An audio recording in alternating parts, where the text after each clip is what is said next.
Hello and welcome back to the Awakening Philosophy channel podcast. My name is Jed and we are in the philosophical midwifery book that some people call the Orange Sutra. That's the one we're in right now. So, where are we so far in this text? Well, first of all, why are we in the text? To understand human problems and understand how to understand human problems. Because that is a process called learning the art of the Logos and learning the dialectic. In order to understand the cause of our problems, we have to understand it according to a certain structure. Beliefs ain't going to work. Opinions ain't going to work.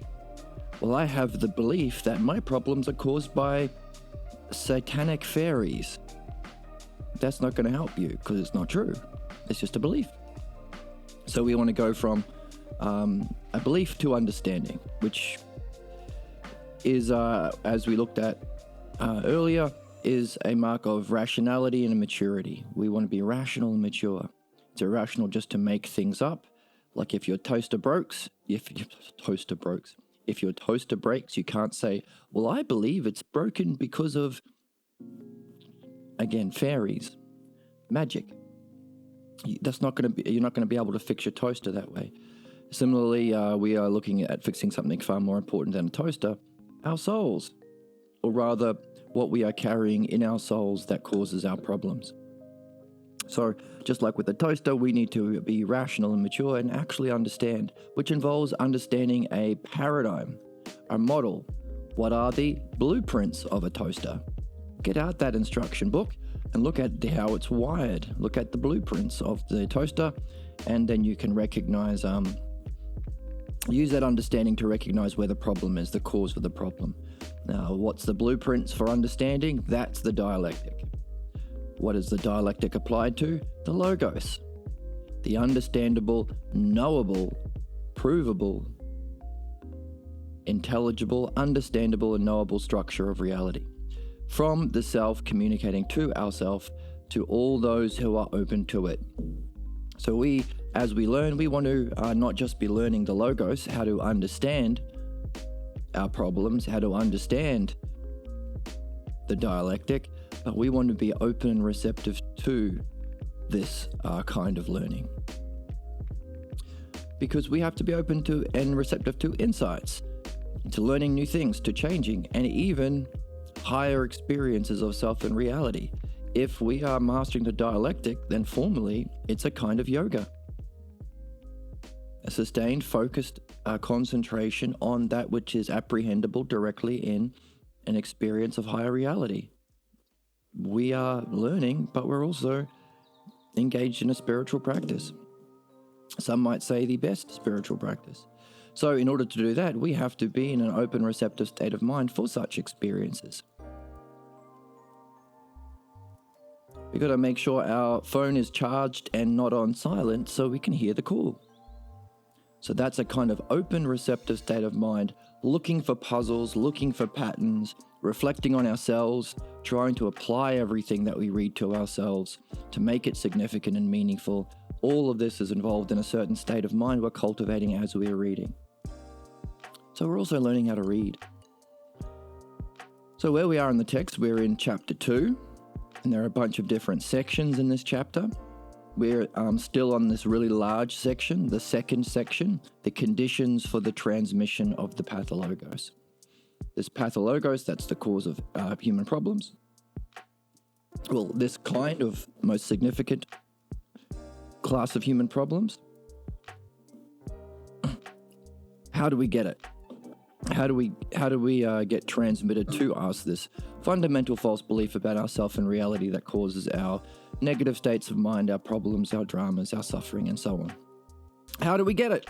What were the conditions? Now, last time we dipped into Plato's Republic to have a look at his description of the worst kind of state of mind, to see if we could find any connections between that and what we've been reading about the Pathologos. Now, the word Pathologos isn't in Plato, but he does describe in the Republic how there is a kind of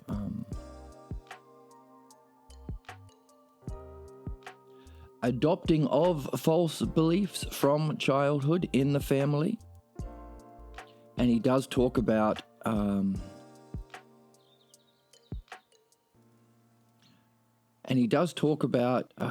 the worst kinds of states of mind a human being can have. What's the worst kind of people? What's the opposite of virtue? How does it function? How can we recognize it?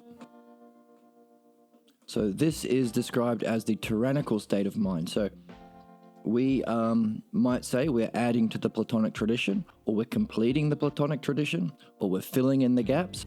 Either way, we had a look at several quotes describing the tyrant, and we are wondering about the connection between that and what functions as the worst kind of state of mind for our souls, the Pathologos model, the way of being that transfers such terrible, insidious, false beliefs into the souls of others, really, that we then imitate, and our life becomes a dialectic to assimilate to that. Becomes our way of being, our mask, our way of talking, our way of expressing ourselves, till eventually we think we are it. We become identified with it. And then we function as perhaps a tyrant ourselves, passing it on to others, while acting in a negative way or acting tyrannically towards not just the self-goals and the soul of the individual, but the logos. We function to have our problems alive because it blocks something in some way. What does it block? The logos. So let's review the sections from the Republic just to remind ourselves, because we're going to carry these as questions as we read. Can we see more about the tyrant? Can we make more connections as we go? So just to reiterate, there are five general kinds of people, 5 kinds of organizations of soul, 5 general archetypes that Plato outlines, Socrates outlines in the Republic. And we use the metaphor of the types of rulerships within cities. And again, it's not a political text. Don't listen to any dope who tells you that. Although you can understand the nature of political drama by looking at the nature of the souls who populate and rule those cities. So secondarily, you could say it's a way of understanding society. But we've got here the 5 kinds of souls: the aristocratic or the royal. See, aristocratic means if there's more than one. So you could say king instead of aristocracy, the philosopher king, to be ruled by the highest, most royal part of your own soul. That's the one that we want.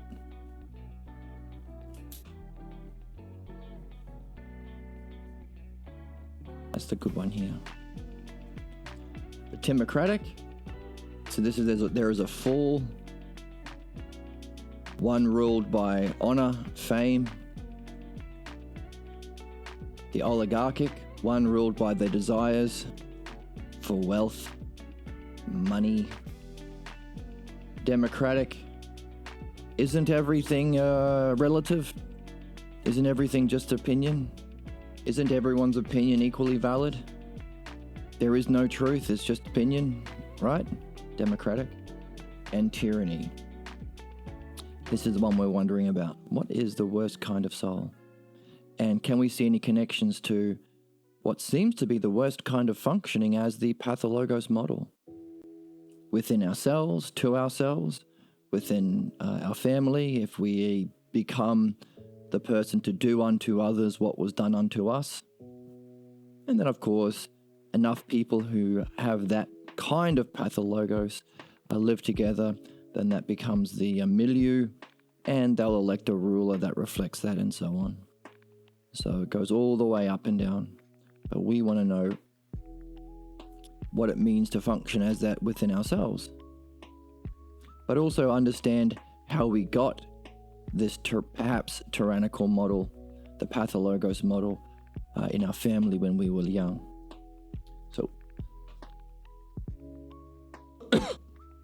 So that we can understand what we need to do to become free of it. So we looked at the end of Book 8. Now the description of the tyrant continues on to the whole of Books 9 of the Republic. But we looked at the overview of it in Book 8. So if you wanted to, you could find a copy of Juan Balboa's translation of the Republic and continue this question and your puzzlement by reading on into Book 9 and seeing if you can make any connections to the Pathologos. So some key things that we pulled out that we are going to remember as we read.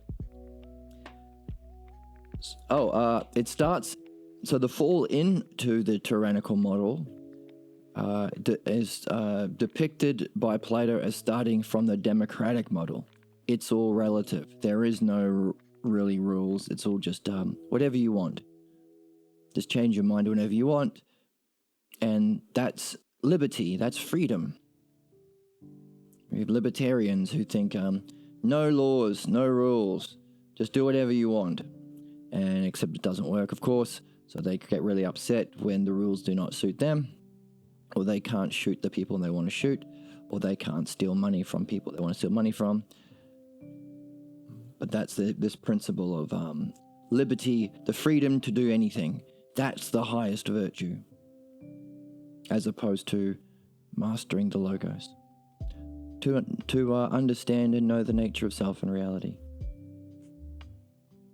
So the democratic is uneducated in philosophy and pursues every kind of pleasure or desires. So that's what we just said. Not following the logos, and instead freedom to pursue anything they want. No standard, no truth. And this is a frustration we often talk about with people claiming to be philosophers on YouTube and in the mainstream, and all they do is just pursue their own opinions. There's no truth.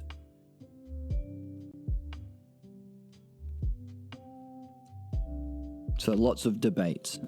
Well, my opinion is this. Well, my opinion is this. And it's really weird because without a standard of truth, the logos from philosophy, then they often devolve into their pathologos because I think even a lot of them get frustrated with the fact that I can't make a definitive claim to truth. So this person who's obviously wrong and harmful, this grifter or charlatan, is claiming to have his opinions be just as important and valid as mine. And so they might devolve into their pathologos. How do you assert the truth of something without the logos? Well, that's the pathologos. Whatever your parents did to you when you were young and they were insisting on a truth of a false belief that was opposed to yourself and your logos. Did they yell at you? Did they name call you? Did they pick on you? Did they exclude you? Did they mock you? So often in these debates, even with people claiming to be philosophers, they will start doing this. It's really interesting to see.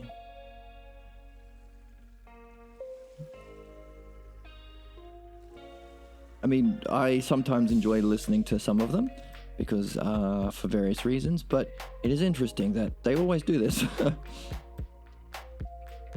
When the conversation isn't going their way and they have to appeal to a paradigm of truth that we are learning here as the logos and the dialectic, without that, what do? They lean on their pathologos,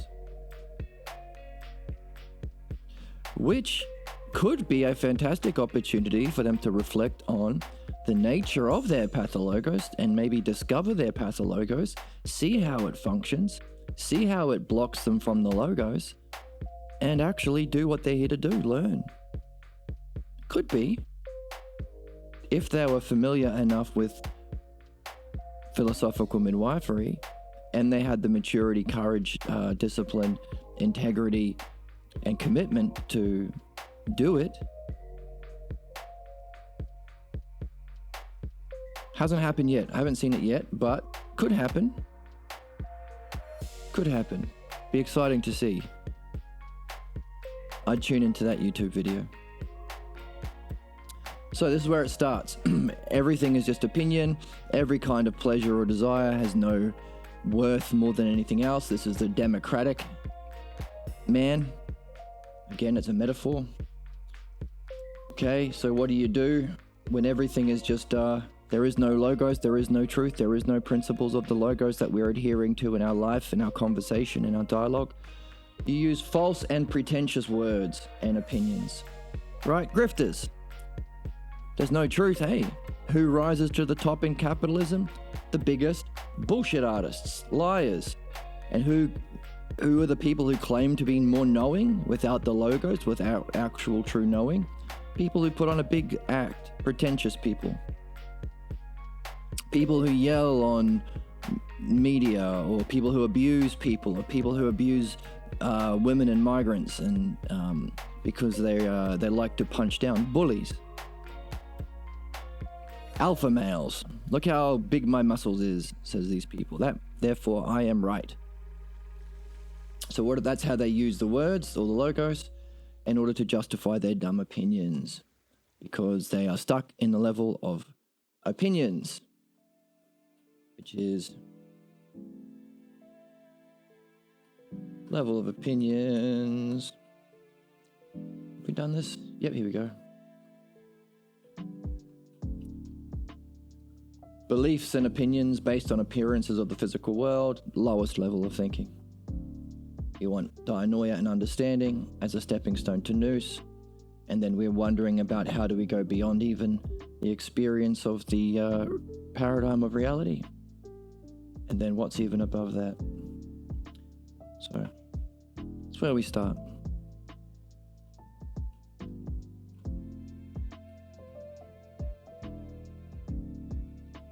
But we don't end. Jump into the game, boys and girls. Double talk. A lack of courage, of course. How can they have courage if they're not following the logos? A lack of temperance. They lose their cool. That's part of being the pretentiousness, right? And also, temperance is having your desires all harmonized and unified on the single desire of the logos. So if every kind of pleasure is of equal value, how can you have the virtue of temperance? Double talk, no principles. Genocide is bad when it happens to us, but we can do it to them, says America and Israel and the West.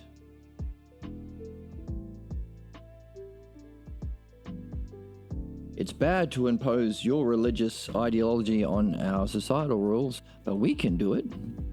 Double talk. We want freedom to do everything, except not for women, or poor people, or black people. This is the kind of thinking that inevitably follows this kind of democratic man, a representation of the kind of soul and society where they think there is no truth. It's all just based on opinions. Everything is relative. So it's often called, it's all relative. Everyone's experience is different. What's true to you is true to you, and what's true to me is just as true, but true for me. Right?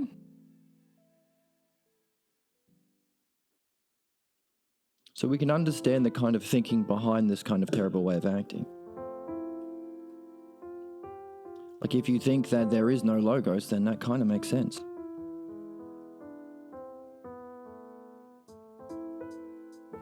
To a point, no one actually really believes that. You can allow your crazy Aunt Betty her opinions and say, well, that's your truth, Betty. The government is spying on you through your 5G network. And, well, actually, that's probably legitimate with cell phones and things. It's just your truth that, I don't know, the world is flat. but you would never let Aunt Betty actually act on that. Like, she couldn't fly a plane if she had the false belief that the world was flat. If she believes that she has a medical degree and she can say, oh, vaccines are bad or whatever those people say, you wouldn't actually allow them to practice medicine. So our democratic way of thinking that there is no truth, we don't really believe. We use it when it's convenient, which is interesting because that's double talk.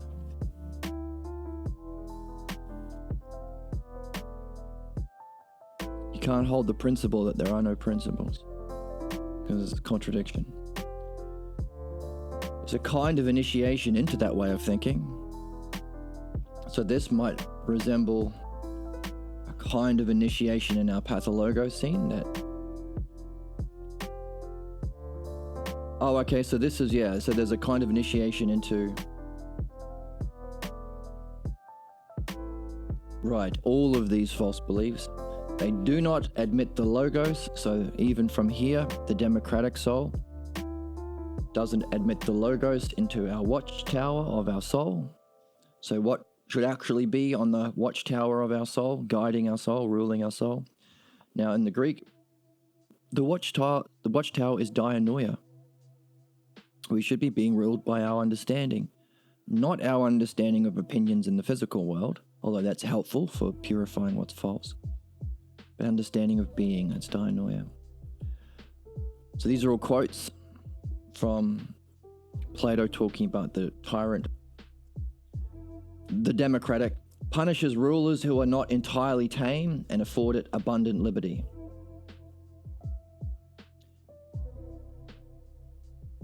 Right? You can allow there to be sometimes people or a way of thinking in charge of your soul.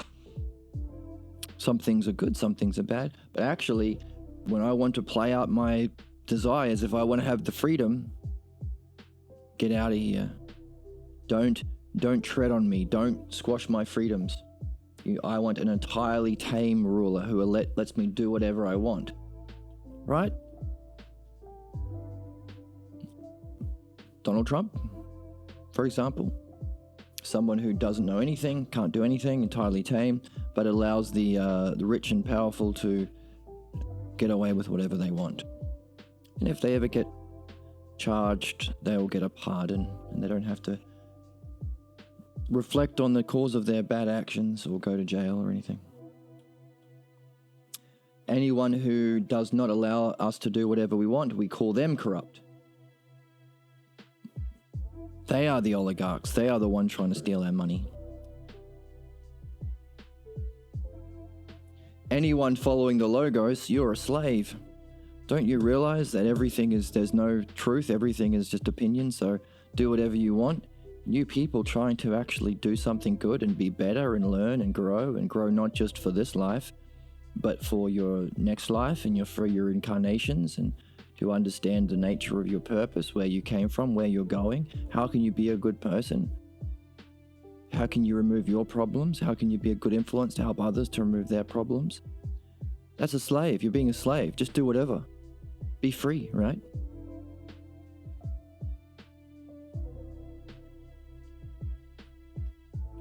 Praise and honor of people who are like you, of course, people who are at their level of opinions and beliefs, people who are like them, one of us. Very similar to the Pathologos. People within a Pathologos, again, all human beings, who are not doing midwifery, they stand up, they get up in arms against those who challenge their way of being, but they're very nice to people like them. And those who are not like them, what are the Israelis doing to the Muslims right now? Genocide.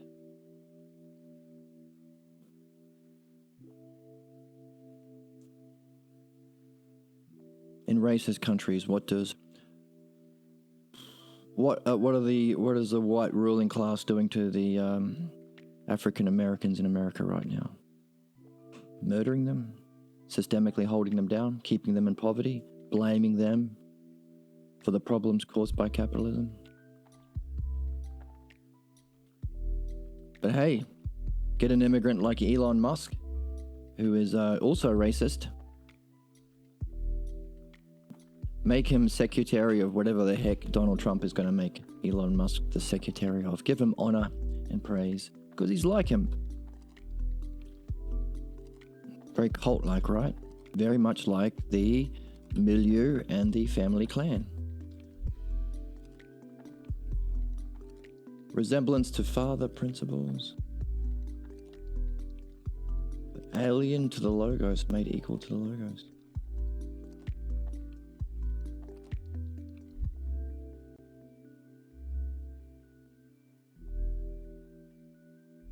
I don't remember what that is. So I'm going to read the quote.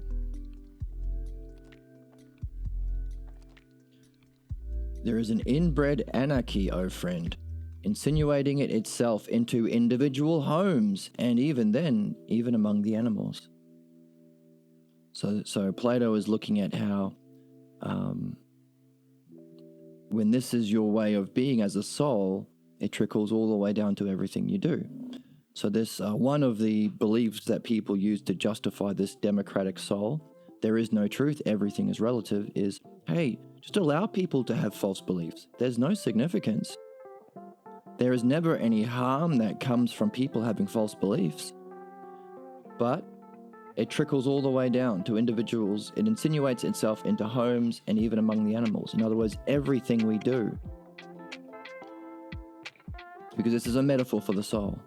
So whatever's ruling our soul, it's how we live, it's how we treat people, it's what we eat, it's even how we treat animals.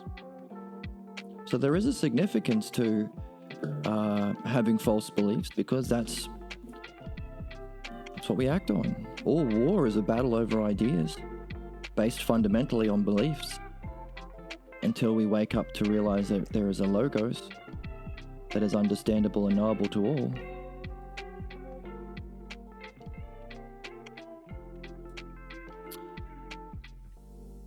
What do you mean by such a thing, says Adeimantos to Socrates. Just as if a father should accustom himself to it, resemble his children, to be afraid of his sons.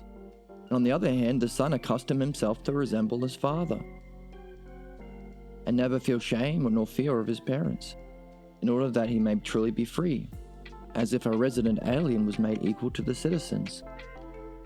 So this is the idea of what's alien to the logos is just as valid as the logos. My false beliefs and opinions are just as valid as the truth. And by the way, me, an ignorant person who has no understanding of the logos or the principles of the logos, I should be in charge. So here is the child resembling the ruler or the father, or the father representing the principles of the logos. So that's what was talked about here. And then what happens when there is no principles and people who are pretending, resembling, people are making the false, the aliens, what is alien to the logos, making that equal to the logos? That even the most ignorant and harmful people, even the horses and donkeys, freely and proudly patrol the streets, charging up to anyone, bullying people, pushing other people around as though they know anything. If you have the internet, who has the most clicks? Who has the most influence? Who is getting the most money and fame and influence in society?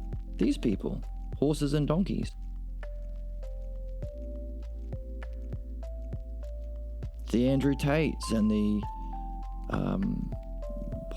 Jean Paul or whatever his name is, Logan Paul, and the Mr. Beasts and the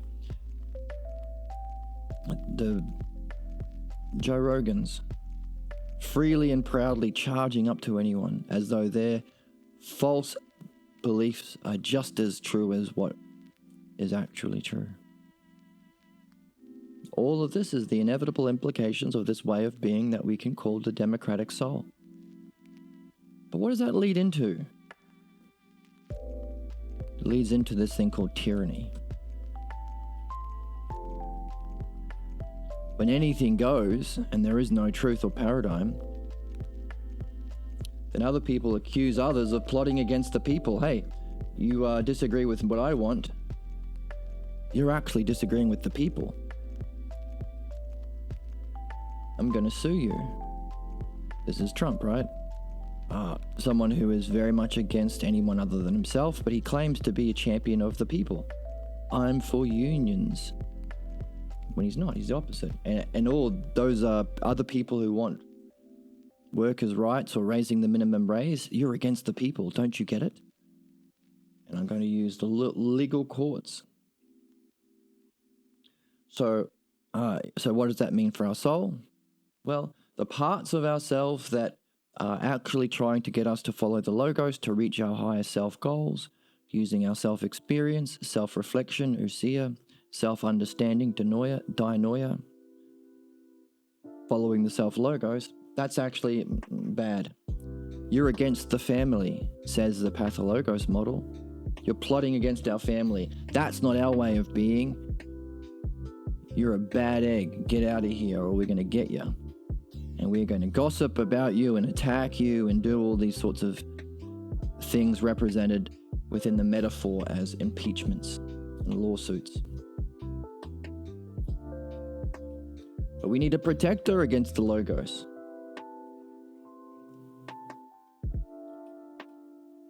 So when you don't have the Logos and anything means anything, it's all relative, then how do you defend yourself against the attacks against you? You call for a tyrant. Now this tyranny can be, so again we're keeping in mind what we've been learning about the Pathologos model. Can be smiling and kindly greeting people. You can promise many things. You can free people from things. So it doesn't have to be negative all the time. Introducing the Pathologos, you can set up the conditions of the milieu. Like, here, I'm giving you all this attention, child. I seem to be caring for you. Maybe I'm freeing you from the normal angry state of mind I normally treat you in. This is all tyrannical. Give land. Hey, you're one of the family. You have a place. You have a role. You can be a landlord, a lord with land. You can have a role within the family if you go along with it. Pretending to be gracious and gentle. Yeah, this is our idea of love. A sick idea of love. Of the Pathologos. And anyone who says that you are no tyrant, then you get these good things. So anyone who does not challenge the Pathologos way of being, then you have these rewards given unto you.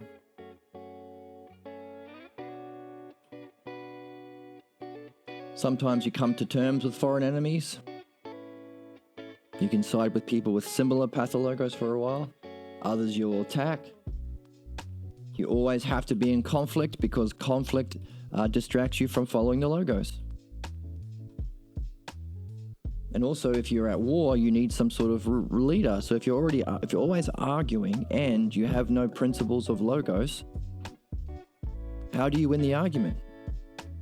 Be loudest, punch harder, be more abusive, be more caustic, be more cynical, shoot people down harder. That's the tyrannical state of mind. It's the leader that is used to defend against the Logos, to defend the Pathologos. Without a Logos, what makes something true? You can't actually appeal to reason or the Logos or follow the dialectic so everybody benefits. Nope. What makes something true? Attacks, war. So globally it's genocide and capitalist exploitation and systemic poverty and inequality and injustice. But within our soul, it's war. The war is a certain state of mind. Angry, abusive, shooting yourself down, I suck, I'm no good, or others, or children. That's the tyrannical leader. Here we go, distract with taxes or daily needs. Other things are more important than learning the Logos. so you do not conspire against him. Hey, is there anything more important than doing philosophical midwifery? Spending the time that you have here on this planet to reflect on the unsuspected false beliefs about self and reality that cause your suffering, prevent you from your spiritual evolution, prevent you from going into better states, better levels of reality after you die, prevent you from having spiritual experience while you're still alive, cause your injustices, cause you to be a cog in the machine of keeping injustice and tyranny alive. Is there anything more important than understanding and removing that?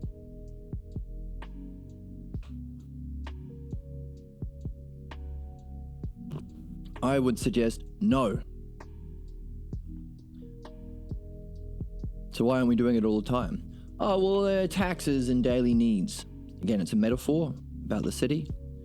Oh, other things are more important. Practical things. Building a fence, redoing the kitchen.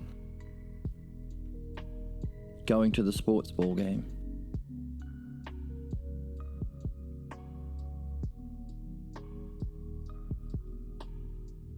Do we see this within the family? Within the Pathologos scene? The milieu? Brave people who speak out freely against the Pathologos and find fault with the Pathologos and the origin scene? The tyrant must eliminate or fire all such people until nothing is left worth anything within the city. Similar to, if you do not wake up to the fact that you're here to learn the Logos and free yourself from the Pathologos, anything within your soul that follows the Logos, anything that's speaking up and challenging the negative way of being, eliminated or cast out. Until you have a soul that's full of nothing that's worth anything.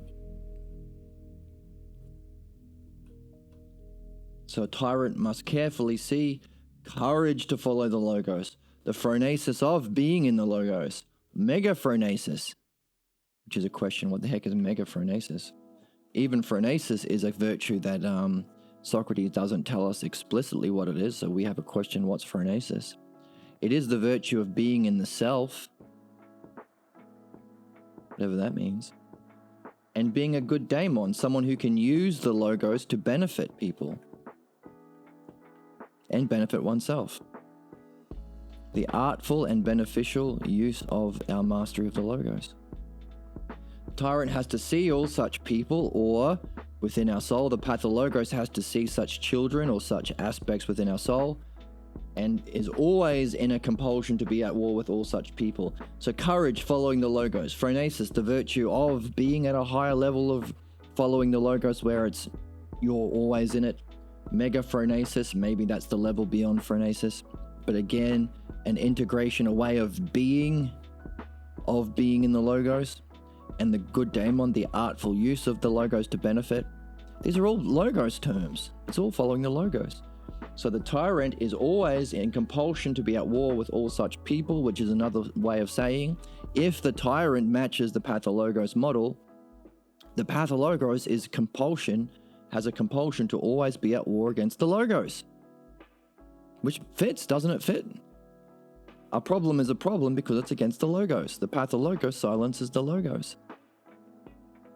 Therefore, we are here to do midwifery, master it as an art, so we can be free to do what we're here to do. Follow the Logos. Know the Logos. Understand the Logos. Use it as a path to reach truth and being. Develop it as an art. So that's what we looked at last time. So all of these are the key quotes for the transition from the democratic type of soul to the tyrannical type of soul. And we're wondering, hey, how can we relate this to what we're learning? Is this democratic the milieu? There are no principles of Logos, so we can set the conditions for the tyrant to come in and take over? So lots of things to wonder about.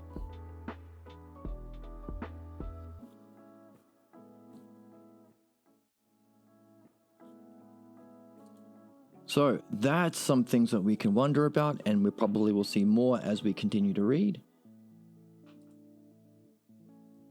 Gaining a better understanding of Plato and gaining a better understanding of what needs to be added to Plato to complete or round out that spiritual tradition. If he's describing the functioning of the Pathologos within our soul, then maybe we need to do what we're doing here, understand the conditions and causes of it, the origin scene in particular. So if this is the worst kind of problem we can have, and it matches the description of the tyrant soul, the worst kind of the soul, and the most miserable, spiritually and emotionally, then why do we get it? Last time we saw how our idea of love, our model of caring, loving, and knowing is based on this origin scene. We get a role. Until we see our role, we will play out the tragic implications of this idea of loving and caring and knowing.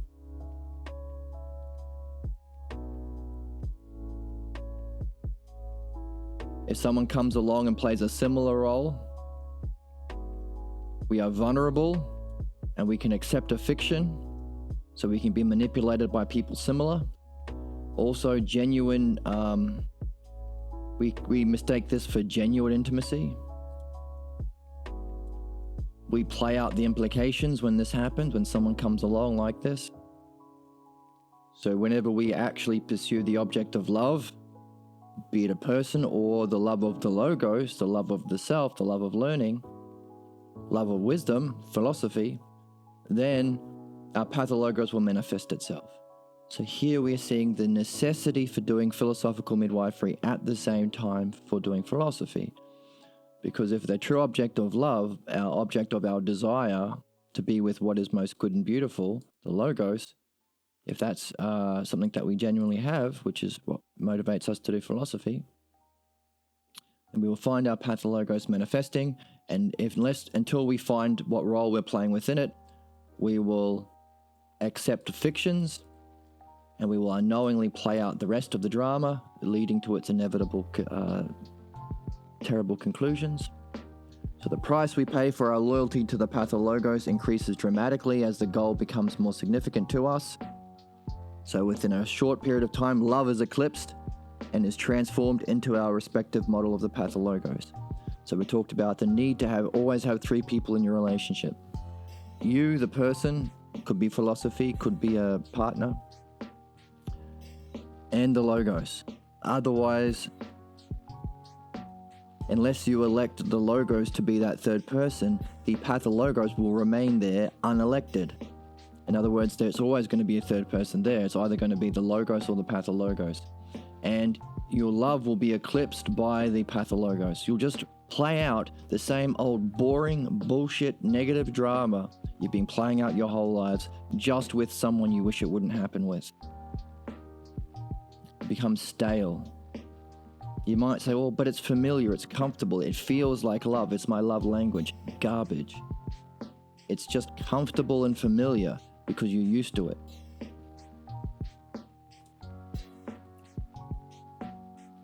It ruins things. So, same thing with philosophy. In philosophy, we're learning the logos and the dialectic to actually know the nature of self and reality. But it's going to be different than what's familiar and comfortable. You're realizing that you are a noble being, perhaps even more noble than the divine. You can't accept a view of yourself as being rubbish or no good, while simultaneously learning that about the true nature of yourself. You can't have both. One's going to get in the way.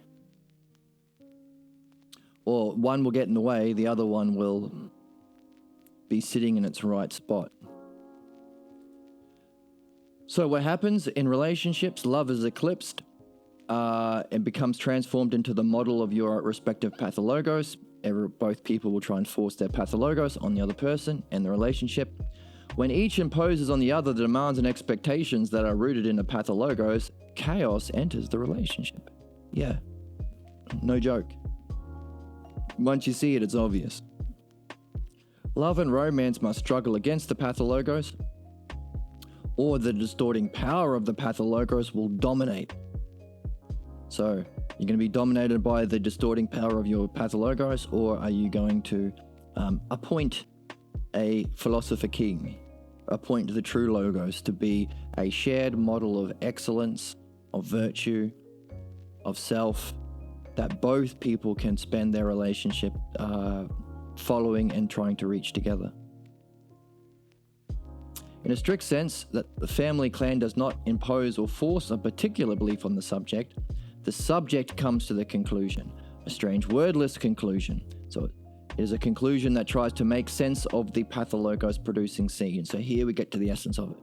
All of the conditions and the acting and the states of mind and the milieu and the way of being in the house that we've been learning so far, all this is to create the conditions for the pathologos scene in particular, but even that is to create the conditions for you to make sense of it. The idea is we can't tell you it. We're going to just make it so that you will inevitably believe it for yourself. The lesson one learns from those scenes is that our guardians have the power and authority over us. You remain a slave. The subject submits. The limits are set. A new reality must be acknowledged. Survival as a member of the family clan is assured. Roles are established, and a new identity is gained. These are the things you gain from sacrificing truth and true love and true self and true logos. You get a spot at the table. You get a role. You get an identity. This is the appeal. Let's continue to read. But let us consider this. Actually, let's pause for a second. All right, and we're back. Let us first consider this further. Consider what? Consider having the highlighter on.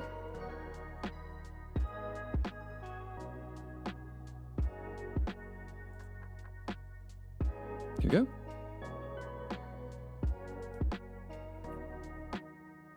Why didn't we reject the drama? Call it a fiction. Okay, so this is what we should have done. We could have done. Possibly done. Reject the drama.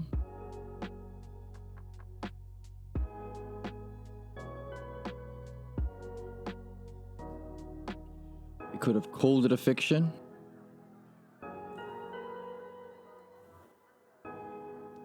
And reject it as unjust. When this was playing out, when we were young and in that open, vulnerable state of mind, vulnerable to a kind of false initiation into a false teaching that's going to destroy our lives and affect our incarnation and our afterlife and so on, we could have rejected the drama. How do we reject the drama? Don't believe it. Not real.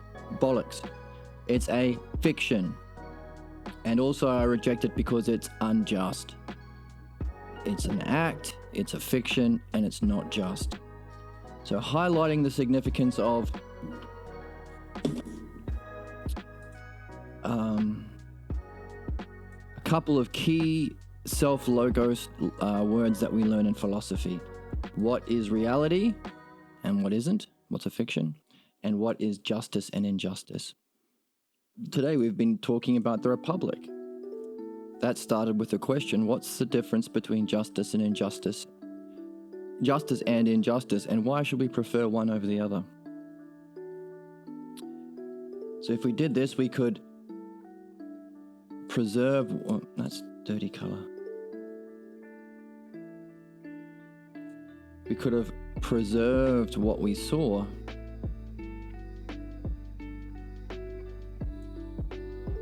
Why didn't we preserve what we saw? Why didn't we say what's going on? So notice we reject what we're seeing. Was it fear of retaliation, of punishment? Surely it would have taken a high degree of courage to object to that drama that causes our problems, or causes what causes. It caused what causes our problems. The wordless conclusion we'd make and walk away with. because we didn't reject it as a fiction and unjust. We didn't hold on to what we were seeing, and we didn't speak up.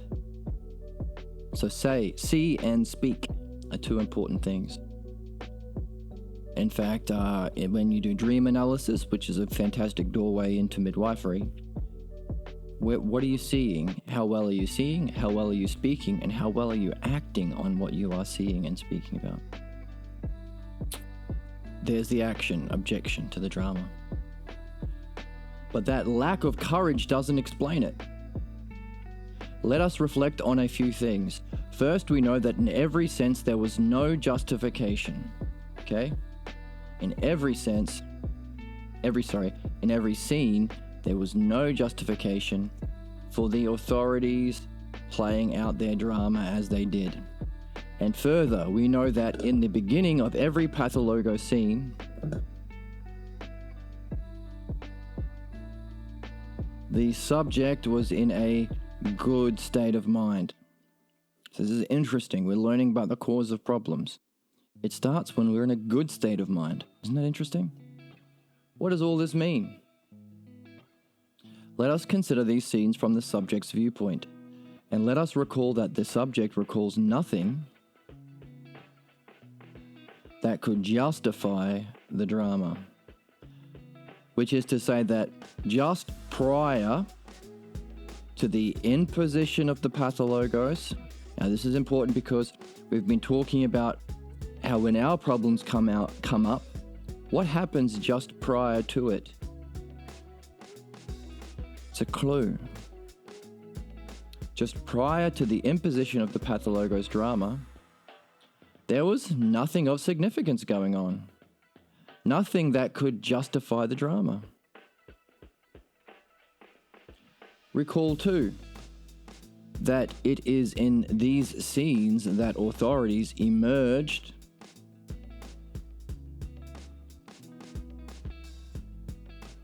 from the background of their normality and revealed what mattered most to them.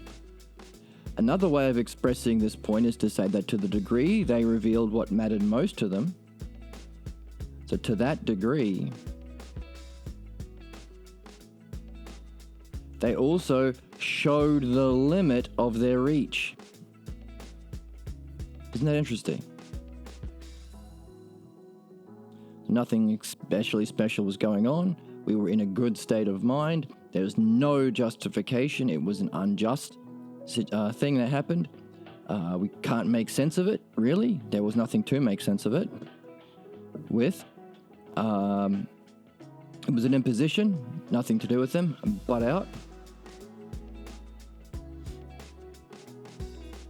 But they emerged from a background of how they normally act to finally reveal what mattered most.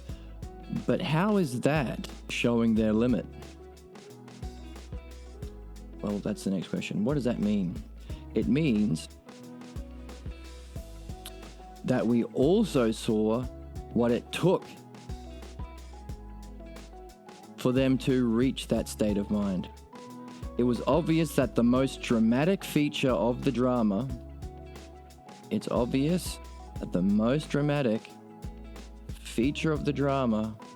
was creating the impression that they, the authorities, couldn't go any further.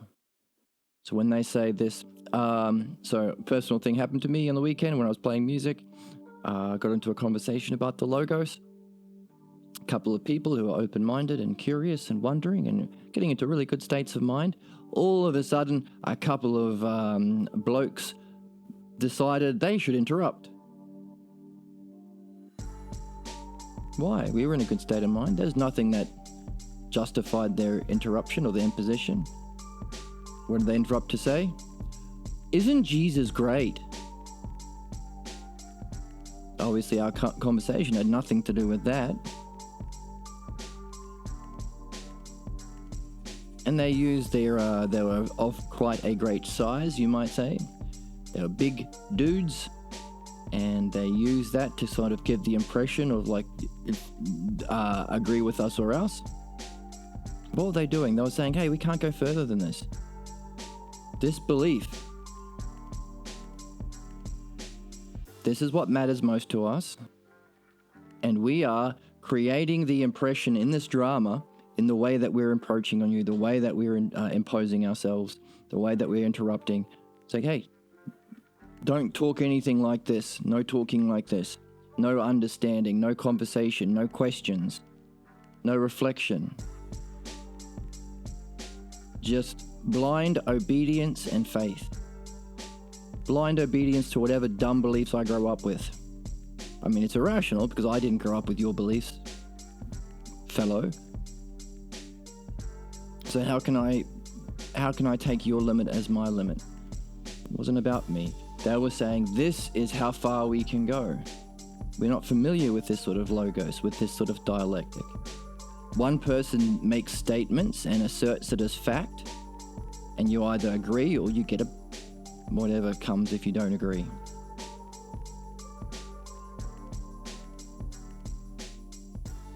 This also happens, so this is a dramatic representations of what we're seeing here in our early scene. Here and no further is the message. And that was the most dramatic feature of the drama. Isn't that interesting?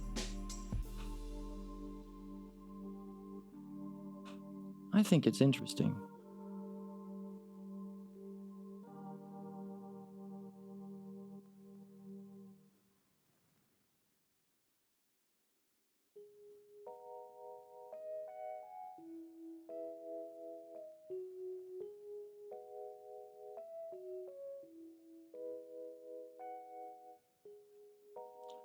Okay, I'm just fixing something on my thing here.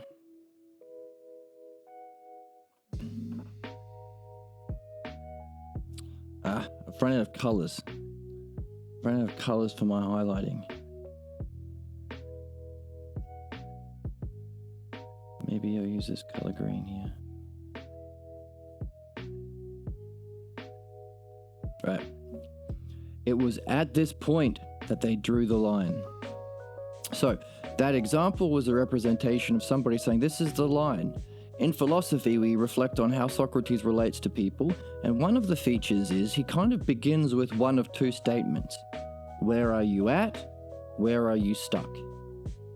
Now, from this, it could be kind of the same question. Now, we think of it, where are you at in terms of the logos? What's your level of understanding or vision? But saying, where are you stuck? If where you're at, if your expression of what matters most to you, your highest vision and understanding, is also the limit, then where are you at or where you're stuck is essentially the same question.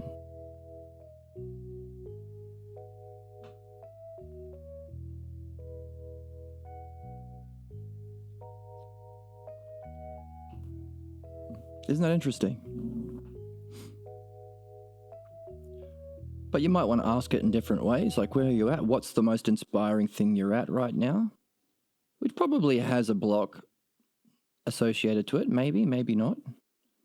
Or where are you stuck? Probably also is, in order to address where you're stuck, you would have to talk about what immediately preceded it.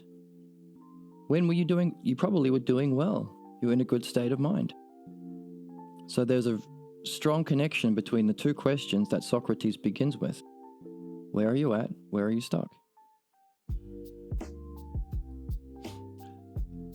Now there's another question that you can ask, that the author of this book would ask often. What are you puzzled about?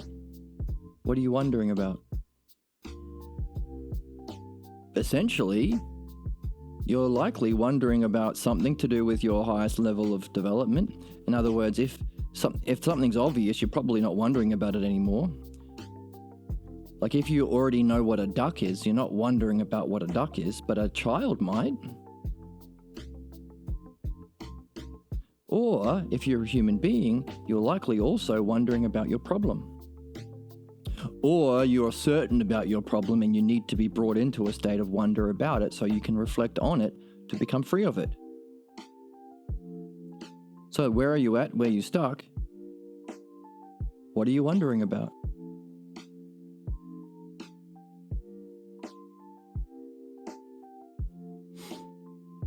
And the two are connected, of course, because showing what matters most is also showing their limit. So they drew the line. So for those people in that example, no, here no further. I'll let you talk about this, but I can't go any further than that. And instead of becoming curious and wondering and learning, I'm going to stay loyal to my family clan. Which says, at this point and no further. They drew the line. They reached the boundary of their being. Notice also, this is interesting to learn about, but we also have to remember it and use it and make sense of it. Why is it this case? Yeah, okay, it's nice to learn that this is something that happens in families and we pick it up ourselves and it expresses itself in how we relate to others. But why? And how is the author able to understand it in such a precise, amazing way? Well, we can look for something stand out to us here. Look at the words. They reached the limit, the boundary of their being. These are Pathologos terms. Even in the Parmenides talking about the first hypothesis, the highest level of, well, reality, but in a curious way, the self. He uses limit and unlimit. He talks about the nature of being.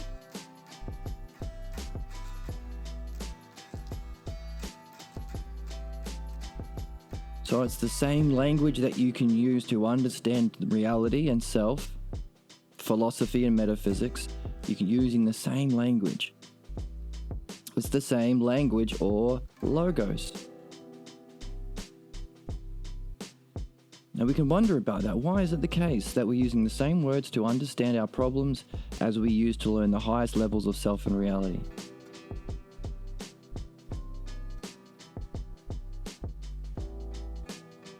If it's the highest, is there a significance? Does that mean that we are using the highest language? Is this the archetype of language itself?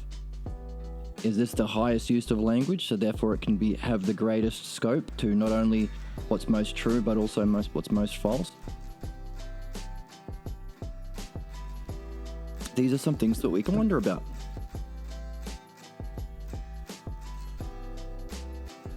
And also, it will help us to remember what we're learning.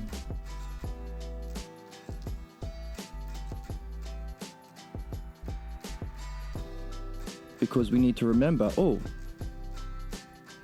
when we express where we're at, we're also showing our limit, which is also a limit to our state of being. The image they communicated was that they simply couldn't be expected to go any further. It's an image. Can they go further? Maybe they can. Maybe this is an illusion. Maybe this is false, and maybe this limit is itself false and unjust. The looks, the attitude, the gestures, all say the same thing. So those people I was talking about, the way that they talked, they were pretending to be nice, and it was quite obvious that they were trying to portray that they weren't being nice. Isn't Jesus the best? That's what they were saying, but what they meant is shut up, because they said it in a very aggressive way. With certain looks and attitude, were saying the same thing, no further. It's a real thing that happened a couple of days ago, so I'm not just making that up. But it's happened many a time. It's a real puzzle.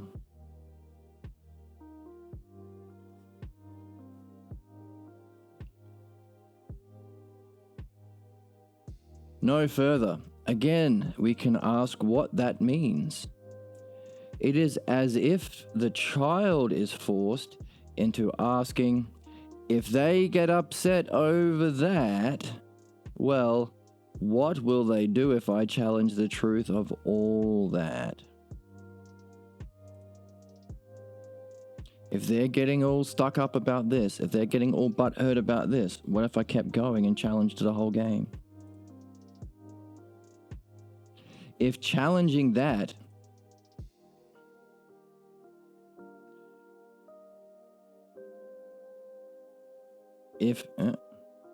if challenging what? Okay, let's get rid of that.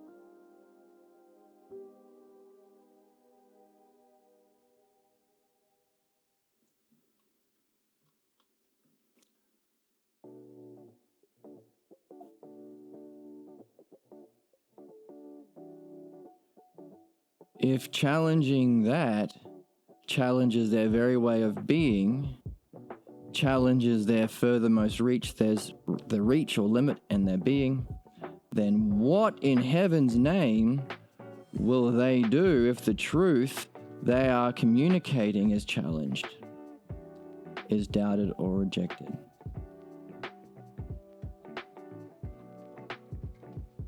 So that using that example, if us just simply reflecting on the nature of the Logos and understanding our highest experiences, which we were doing when I was playing music the other day, if that challenges their very way of being, nothing in their being has prepared them for this kind of conversation. They're from a culture that doesn't talk in that way, these particular people. Then what in heaven's name would happen if we turned around and said, hey, by the way, have you ever read the Bible? You ever read the Greek? Did you recognize Jesus' problem? Did you recognize the significance of Paul? Have you seen the significance of all of the mistranslations? Have you read all those really terrible things about that are in the Bible? What made you believe it to begin with? Imagine if we said that. If just simply asking questions about the Logos challenge their way of being. Same thing too within our origin scene. The only difference is you're a child and you're not in public. So there would be a limit to how much they could beat us up because we were in public.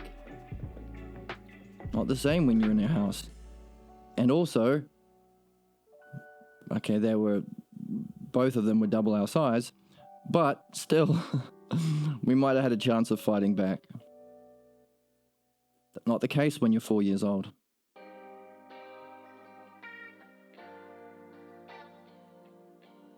So why is this important? We're learning how and why we got the thing that causes the greatest problems we have. It sucks having a problem.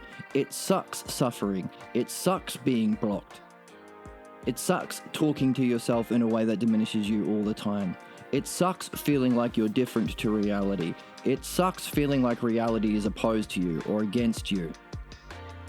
It sucks not realizing that you are the self. It sucks thinking that you are some diminished, inadequate version of yourself. All of these things really, really suck. And it sucks that these false beliefs, when people happen to be in a position of power, causes all of the mass suffering, genocide, exploitation, war, torture that happens all around the world to human beings, animals, and the planet. All of those things suck the most. It sucks the most. Out of all of the things that suck, this is the suckiest. Where did we get it from? That's the significance to what we're reading. Why couldn't we reject what creates the greatest suckiness? Suffering. Within our soul, within our incarnations, and within our planet. It's worth reading this. It's worth understanding this because you're really seeing the conditions for the suckiness that we have to address. And one of them is this communication through their looks, attitude, and gestures, here and no further. Do not challenge whatever it is that our way of being is based on. That will inevitably cause your suffering and the suckiness on the planet. For certainly, just in calling into question this revealed teaching, so again, if you're reading, you should be playing along, taking notes as you go, that you can then go back to those notes and arrange according to the dialectic to develop understanding, which is itself a spiritual discipline. And what you're taking the notes of the revealed teaching in column B for what isn't true about the self, you can use that to help understand what's happening in philosophy. If this is a fake revealed teaching or a revealed false teaching, in philosophy, when we're actually mastering the logos on the true nature of self through the dialectic, will there be a moment where we are shown the truth about self and reality? Is there a kind of, we talked about it being a spiritual discipline, a mystical or spiritual initiation into the true teaching? As above, so below, or as in the distorted shadow, the pathologos, it's a distortion of what's true in philosophy. Is that neat? I think it's neat.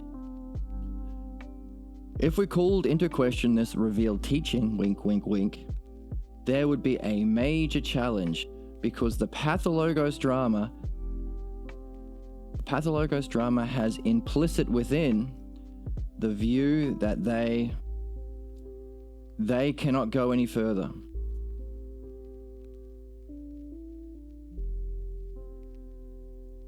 I can't go any further. I'm going to fight back in some way. But is it? Is it true? But can they take any more? How true is that? Could it be based on a false belief they're carrying about themselves? Can they go further?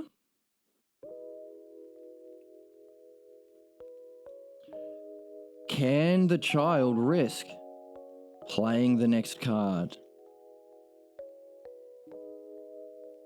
This is the interesting thing. This is the turning point. This is the Mexican standoff. Oh, my chair keeps sinking.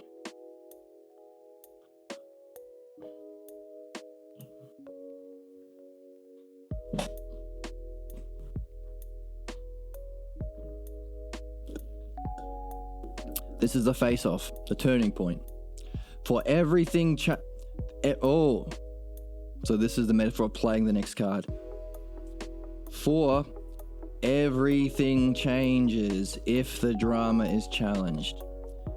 This is the two roads diverging in a wood, or whatever it is.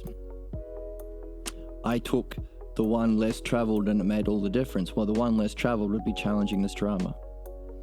Whenever it is challenged, it redefines the parameters of the drama. You can't challenge this. I'm talking about Jesus, just to use as an example. Yeah, I can. Of course I can. Do whatever I want. How about you? What's it like to be asked a question? Notice, I'm asking you a question about what are you wondering about? Not what you're certain about. You're very certain about Jesus and this and that. But what are you wondering about? Different question. Is that allowed? You can't ask me questions like that. Our whole family has this way of being where we assert we believe we're better than others because we are confident in our belief in our version of Jesus. I can if I want. I can ask you a question. What difference would it make to your soul having met someone who actually asks you a question to get you wondering about what your whole life has been built around up until now? Could that benefit your development? Everything changes if the drama. I'm not afraid of you guys beating me up. Everything changes if it's challenged. It redefines the parameters. Yeah, new parameters now, guys. What's that behind me? Oh, it's just the microphone and my background. It's my lion stuffy. And by that act, the way of life is also challenged. Yeah, you can't go around insisting that your dumb, ignorant, unreflected opinions are right just because you got them from Dear Mummy and Dear Puppy.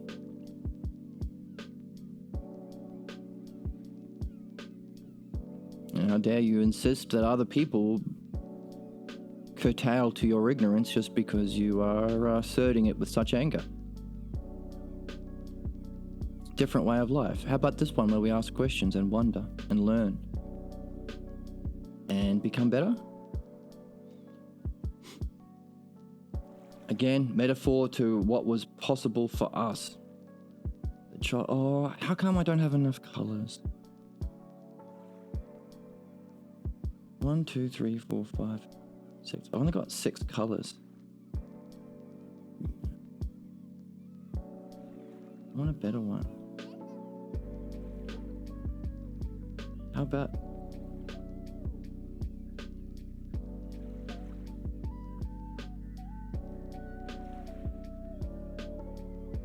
like a pink? Different kind of yellow, green. There are only so many colors. Alright, I'll use what I have.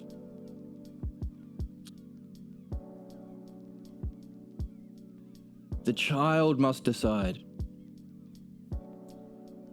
The authorities have reached their limit of their ability. This is as far as we go. Are you going to accept that limitation? If the child sacrifices the idea,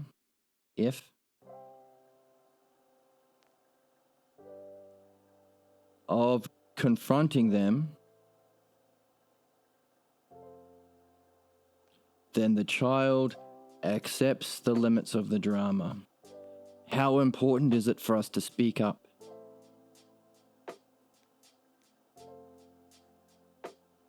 Well, this is saying it's the most important. Trust what you're seeing, act on what you're seeing, speak up about your seeing, and act on it. Now, the action here is just speaking up, really. Seeing, speaking, and doing. The logos, the speaking up, the challenging it. Hey, that's not true. And that's not just. What's the significance? Well, all of that sucky stuff.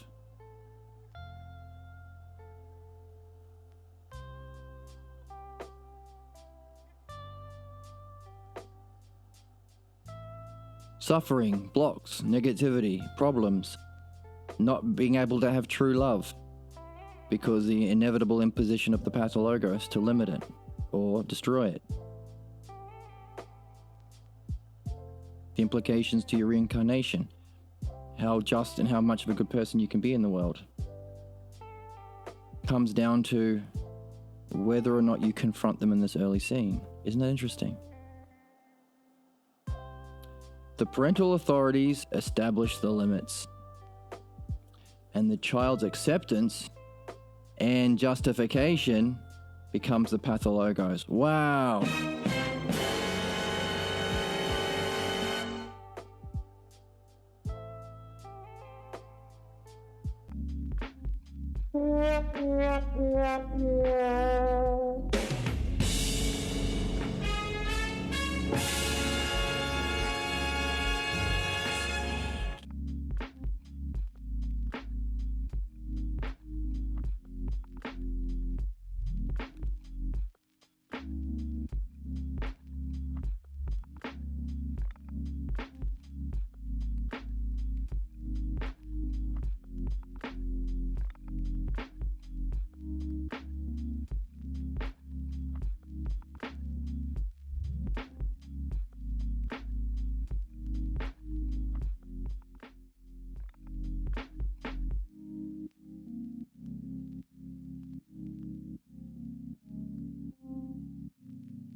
I've been muted.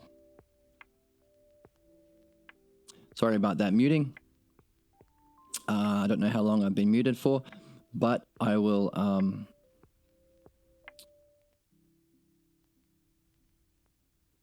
Yeah, I don't know how long I've been muted. So I am going to take a note here and then just repeat what I've said and maybe edit it out for the recording. All right. If I had more viewers, I'd have somebody telling me I was muted. Oh well. So what we were saying is it's the acceptance and the justification that becomes the pathologos.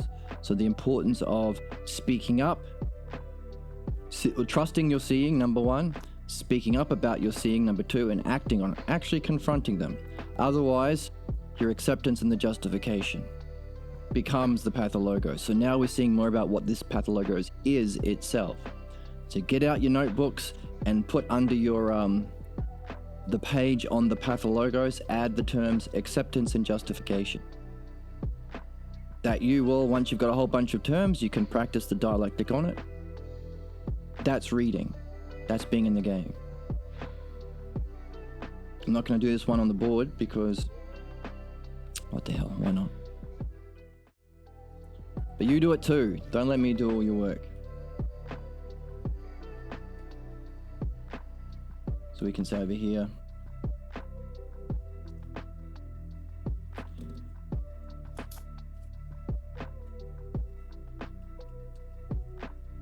pathologos.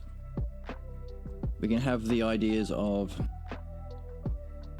acceptance and justification. So these are the self-logos terms that we are pulling out from the text as part of reading that we will then apply the dialectic to gain an understanding. By the way, when we do midwifery, we will end up pulling out terms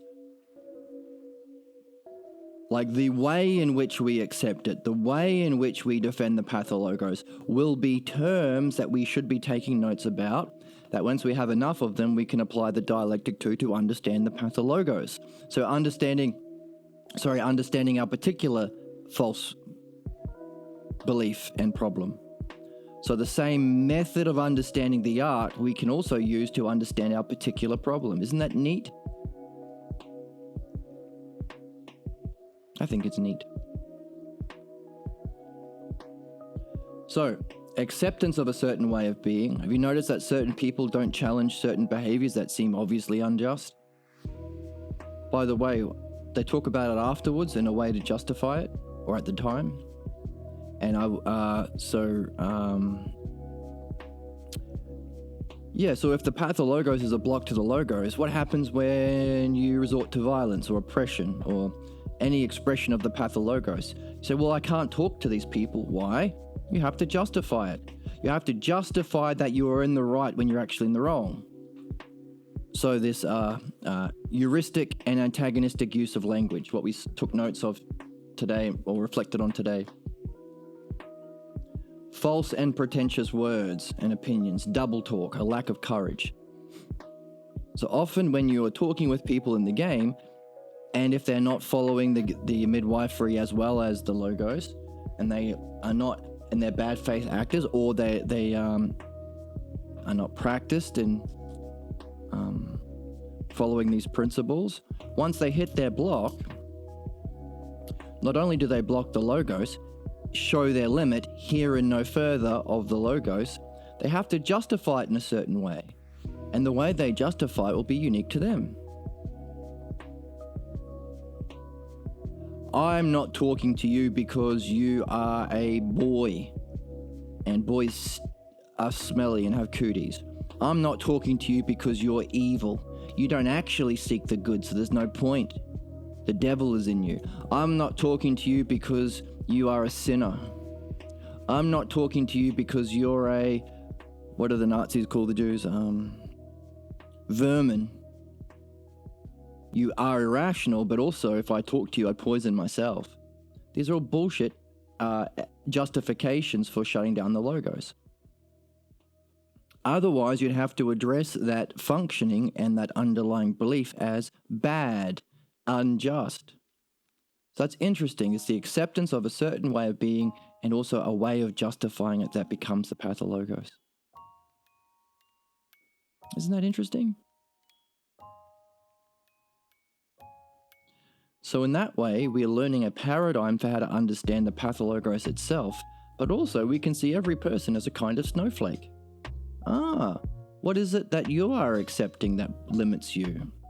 And what's your particular way of justifying it? Do you call it intellectualizing and a waste of time? Having a conversation and understanding? Do you say understanding is the devil? Do you say, I can't do it because I'm just a woman? What's your way of justifying it? And our friends, because it's not a solo quest.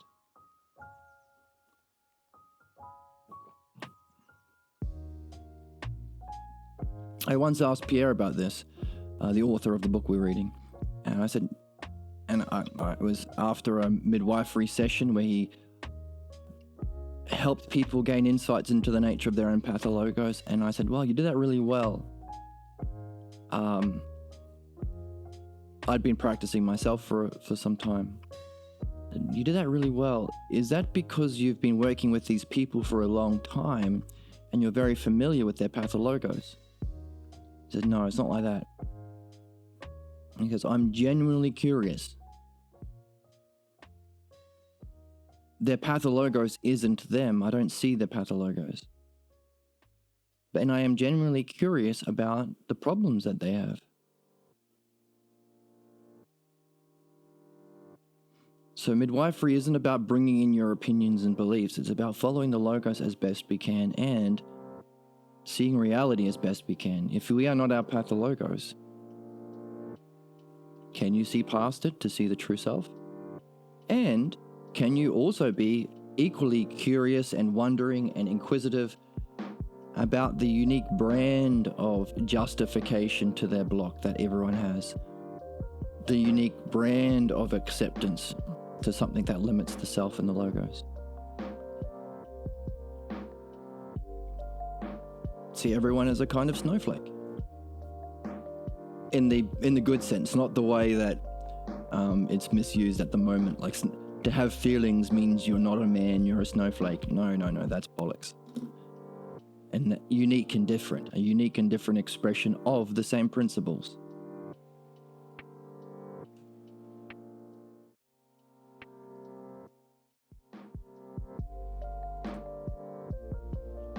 An interesting ratio is drawn. Ooh, ratio. That's the realm of analogy. Ratios are a way of simplifying analogies. We've been talking a lot about analogies. I'll just do a quick explanation of that.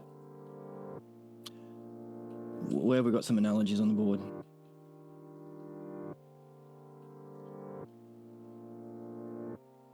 Here we go, analogy. Analogy is what we use for learning. To learn about how a king helps his people, you might want to look at how a shepherd looks after his sheep. It's the unfolding of reality. It's development. We become like the ideal.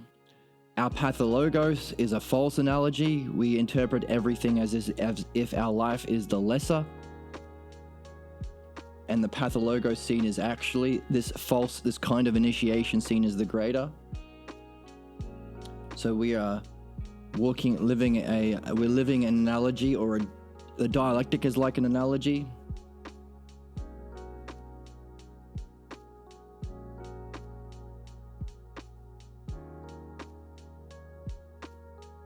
Self is to other in some way, but if we are not in this game, our life is an analogy or a dialectic, making us most like the pathologos, when we can be using the true experience of reality as the greater, and we use it in our life that's played out as a dialectic, difference between being a master and a slave as a human being. Oh, lots and lots and lots of notes on analogy we looked at last time. Or the time before last, I think. So, without going into all of that again, you can go 2 episodes back to check out that. You can simplify an analogy. So let's take an analogy. Let's say,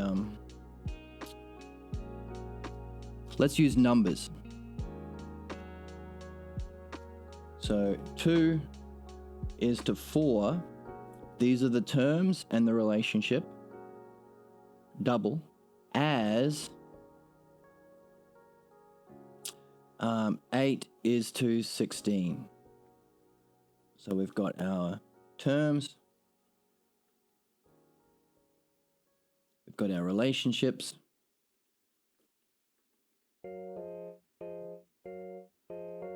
And then another kind of relationship here. Let's get rid of these. So the relationship that you're expressing is, how is 2 like 4 as 8 is to 16? Double. 1's a double. It's doubling. Now that's called as a technical name, called a geometric analogy.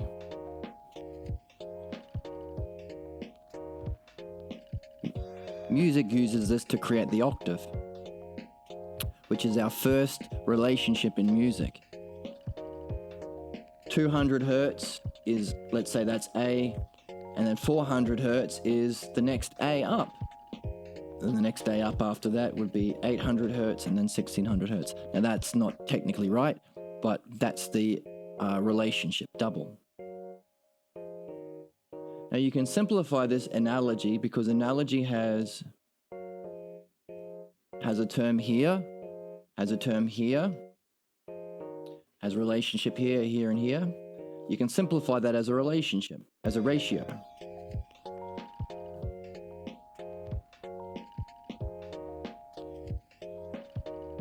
You might say like that. 2 to 4. You might be able to say 1 is to 2. Yeah, you could even simplify it even further. 1 is to 2. Because this is the ratio that you can apply to any term.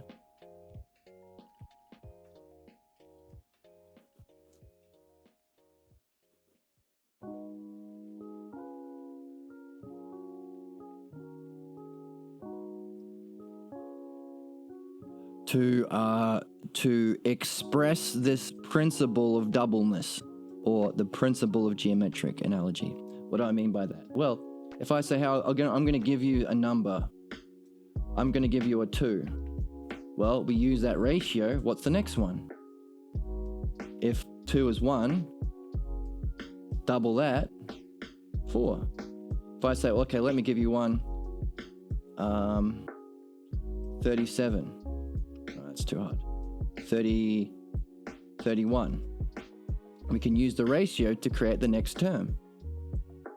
31 is to 62. And we can keep going. Is to 124. Is to 248, and so on and so on. Using that ratio, we can expand out the analogy. So it's kind of like a simple way of expressing the essence of an analogy. I hope that wasn't too complicated.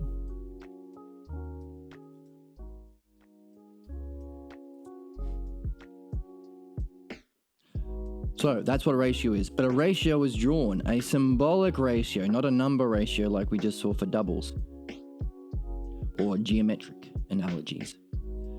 And it is as if the child asks, it's as if, helping us out, as if. So our author is dropping Look, there's a reason why our author drops terms like this. He's operating on a very high level. He's giving us the terms we need to read the text at a level that Pierre Grimes spent his whole life reintroducing the golden age of understanding to Western civilization, to our humanity. Like reawakening Plato, reawakening the understanding of the nature of self and reality. The golden age, our spiritual tradition. And he often is asked, by many, many people, what is it? How are you able to do this? And he says, all I'm doing is teaching people how to read. How can he be such a significant, beneficial influence on so many levels? He wrote this book we're reading now. And all he says, he's just teaching people how to read. Well, that's what we've been doing in our reading of Plato. We've been reading, but also as we go, learning how to read. We're always learning how to read more and more. One of the things we're discovering is certain words are dropped in on purpose so that they stand out to people who are open to it. Where's your limit? Maybe you've been reading and you recognize, hang on a second, I recognize the significance of ratios because we have been reading. We've been doing all this work over here on analogies. Look at all this good work we've been doing.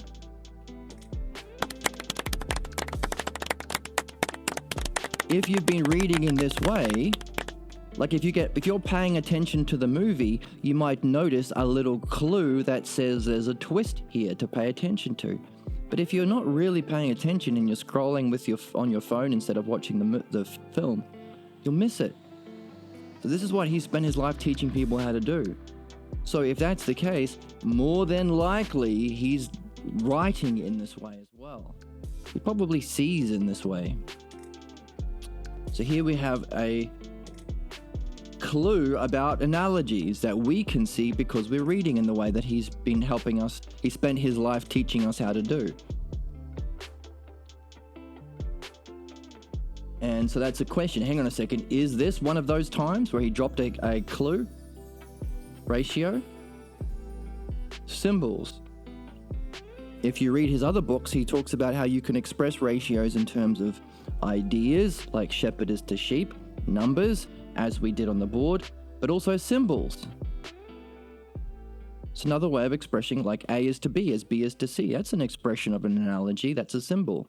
So he uses the word ratio, maybe that's a clue. He uses the word symbolic ratio or confirmation if you're reading his work.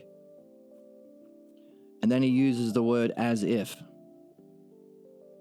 which is, if you read his work, or if you understand analogy, it doesn't have to be from him, you recognize the words as if describe the essence of analogy.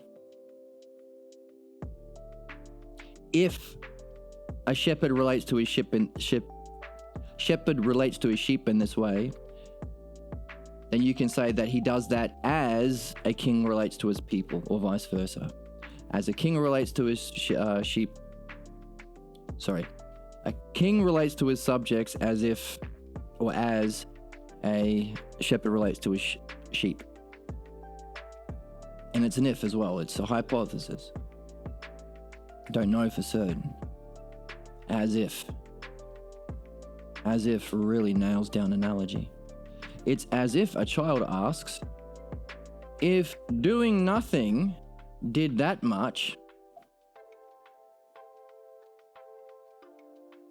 what would happen to them and to me if I challenged it all? It's as if the child asks that. Now, it's an analogy, it's an if. It's not actually what he asks. He thinks something like that, analogous to that, usually without words. So all of that, the way the house has been running, the milieu, the emotional states of mind allowed in the house, the way that people treat each other, all of the conditions for the Pathologos drama, and that big actors playing and acting out an act of that drama, with the body language, what is it? The body language.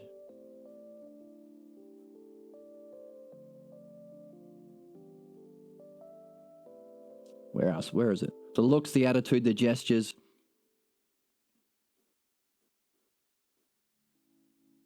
Are all to give the impression of this. Look how you did nothing and this happened. Imagine what would happen if you actually challenged this garbage. Surely the child doesn't have to be reminded that he or she doesn't have much experience with life. And so, the child gives the benefit of the doubt to the authorities. Boo. It is as if, so there's an analogy going on here. What's the ratio? What's the analogy? It is as if the child reasons that these authorities, so he's not actually reasoning, it's as if. So let's highlight the as ifs. So this as if, let's make it red. It is as if.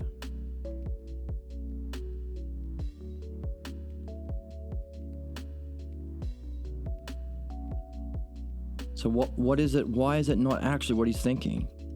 Maybe that's part of how we become free. To put into words what was only expressed as if. It's as if the child reasons that these authorities must know something that is far more significant than what the child knows. Something beyond the comprehension of the child. And something that gives them the right to insist that their reality has far more integrity than the child's. So just to use that example that we've been talking about, why is it that these two blokes are insisting that their version of reality, we don't know them, we know nothing about their upbringing and their beliefs in Jesus, why do they insist that what they know has more integrity than what we know? Big fat jerks. Why are they being big fat jerks? Well, as a child, you don't say, oh, you're being a big fat jerk, insisting your version of reality has more integrity than ours. You're insisting that you know something we don't know, which is not true. It's bollocks. And what you know is more significant. Get out of here. Get out of here, you jokers. If you want to reflect with reason together without insisting that you know better, you know more, and that gives you an entitlement to silence our logos, if you're willing to sacrifice that to become human beings, rational human beings, mature human beings, then you can play too. The child doesn't reason that way because he gives him the benefit of the doubt. Child doesn't know all that yet. Child hasn't experienced being interrupted by a million Jesus freaks or a million fascists or a million bullies in their life. Yet.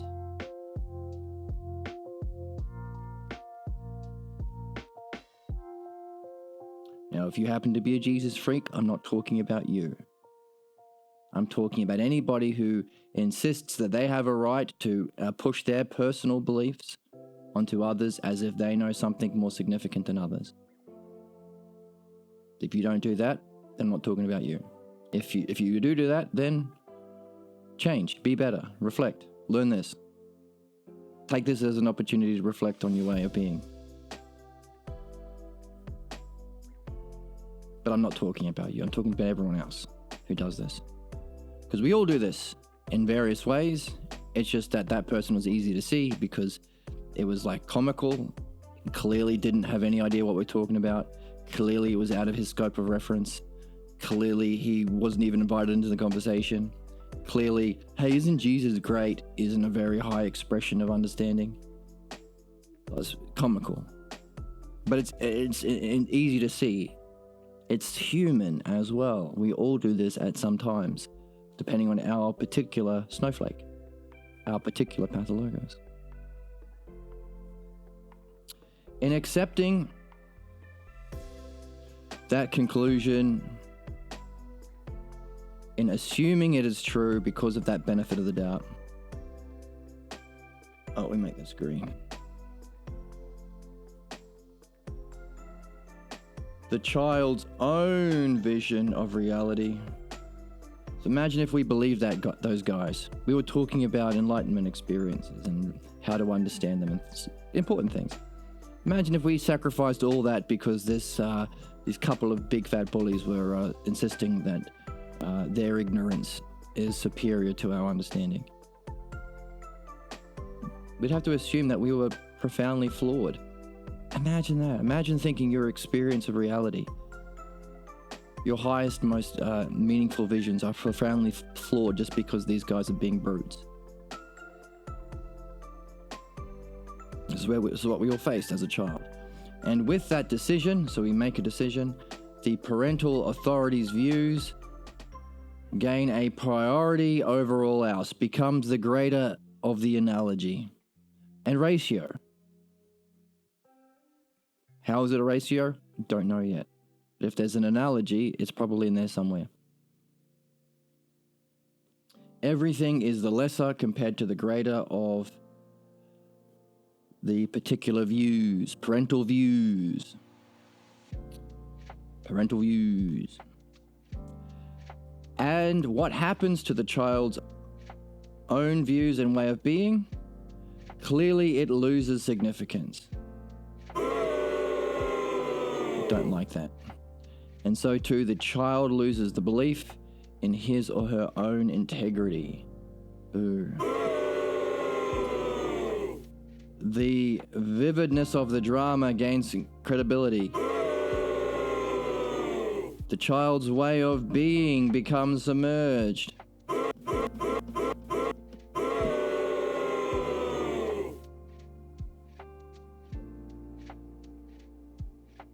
And he or she is left with a role within the drama,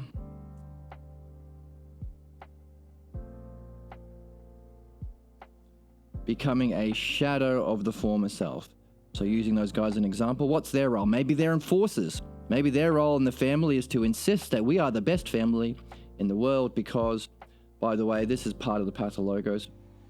We think that other people's family beliefs are nonsense, but not ours. We're special. This is expressed in the Iliad. So the theme of being half God is a thematic device to talk about the Pathologos. Our family beliefs are actually half gods. We are half gods. We are. So Achilles didn't reflect on himself and his problems for a very long time because he thought he had divine protection. That's the family curse. That's the Pathologos. No, if we stay true to our family, God will help us. And again, you can see this reflected in all levels. What do religious cults think? We are the chosen people. God picked us. So long as we stay loyal to this bollocks belief and don't develop understanding, don't ask questions, sacrifice our self-seeing, self-understanding, sacrifice our own integrity, our own views and way of being, then God will save us. Trump will save us. The economy will save us. Whatever. It's a way of expressing the Pathologos in storytelling and also culturally, societally. So what was their role? Maybe in the enforcers, to go around finding someone who disagreed with their family beliefs. No one actually knows what they are because no one has the same idea of Jesus. Usually it's based on your parents and whoever the preacher was on the end of your block, simply because no one reads the book. I don't think you'd be a Christian if you read the book. There's a lot of crazy, terrible stuff in there. And there's no integrity between any of the books. It lacks any coherence. And if you did read it the way that we're learning how to read, you'd recognize, oh, Mark's telling a different story than John. And Paul is doing something very different. That Paul guy seems to be an obvious, terrible person. By the way, the opening books of the Bible, all the way through the Bible, they keep talking about many different gods. So it's a polytheistic religion. My priest never told me that. So all this stuff, my intention isn't to get commenters to say, well, actually, I believe that it's blah, blah, blah, blah. I don't care about that. I don't care about beliefs. This is just in the book. You read it or you don't. The point is, everyone's view is different because it's based on opinion. What we are learning is understanding. What we are going back to is the understanding of ourself from our own experience, our own thinking, our own goals, our own way of being. We're picking up what we left behind in order to accept bollocks beliefs. Now, whether it's capitalist or religious beliefs, what all of them come back down to is, why do you accept beliefs to begin with? Why do we accept beliefs to begin with? Especially beliefs that diminish understanding in your self-goals and your highest way of being. Why? It's almost as if we've been programmed from a young age to sacrifice what's most real, significant, our own way of being and our own integrity, to willfully allow stupid beliefs so long as they are being insisted upon by certain people in a certain way. Yes, that's exactly what we've been done. Conditioned from a young age. It's called the Pathologos. So what's the role of those people? Maybe they're the enforcers. What's your role within the family? Are you the sacrificial lamb? Are you the attack dog?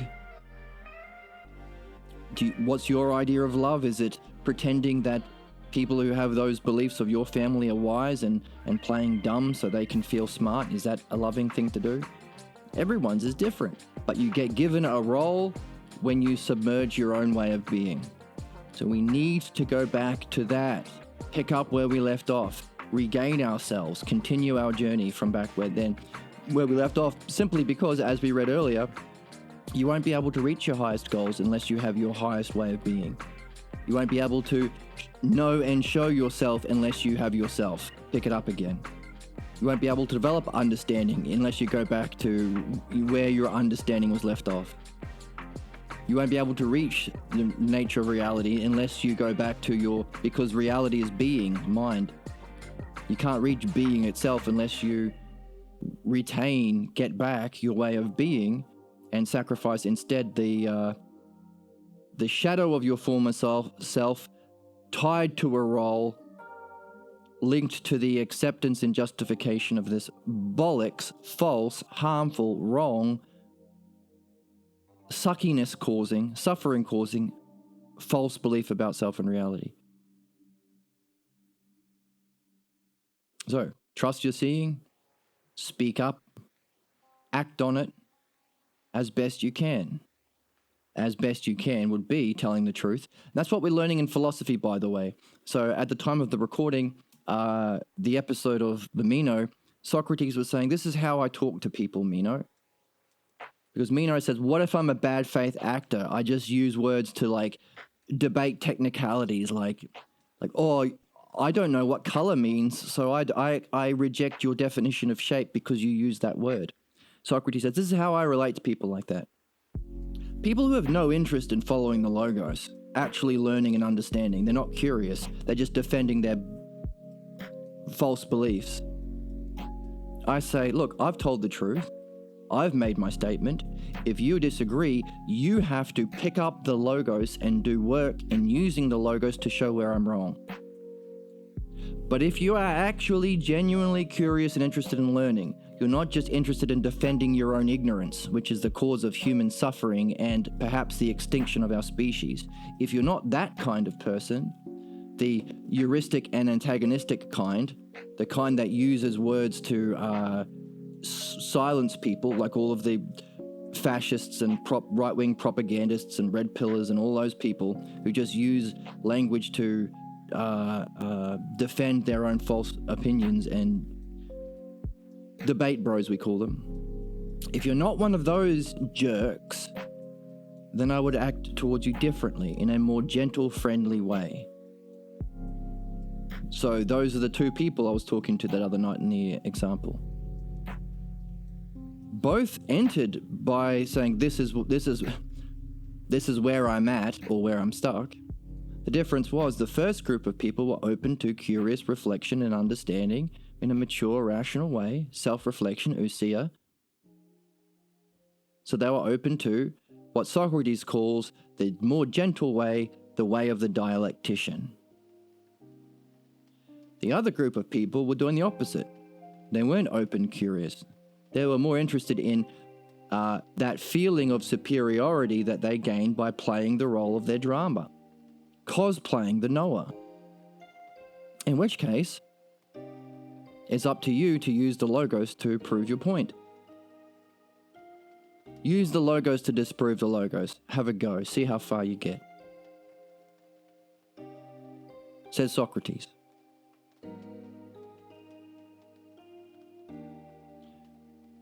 But we can use that to understand where we are, what we have to do to free ourselves from our problem.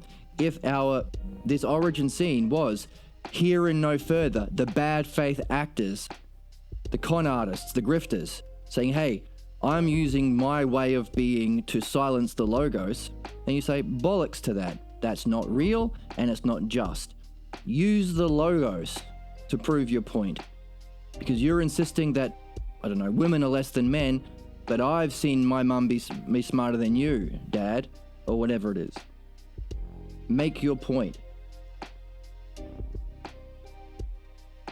Otherwise, I reject it as false and unjust. Take a hike. Says Socrates.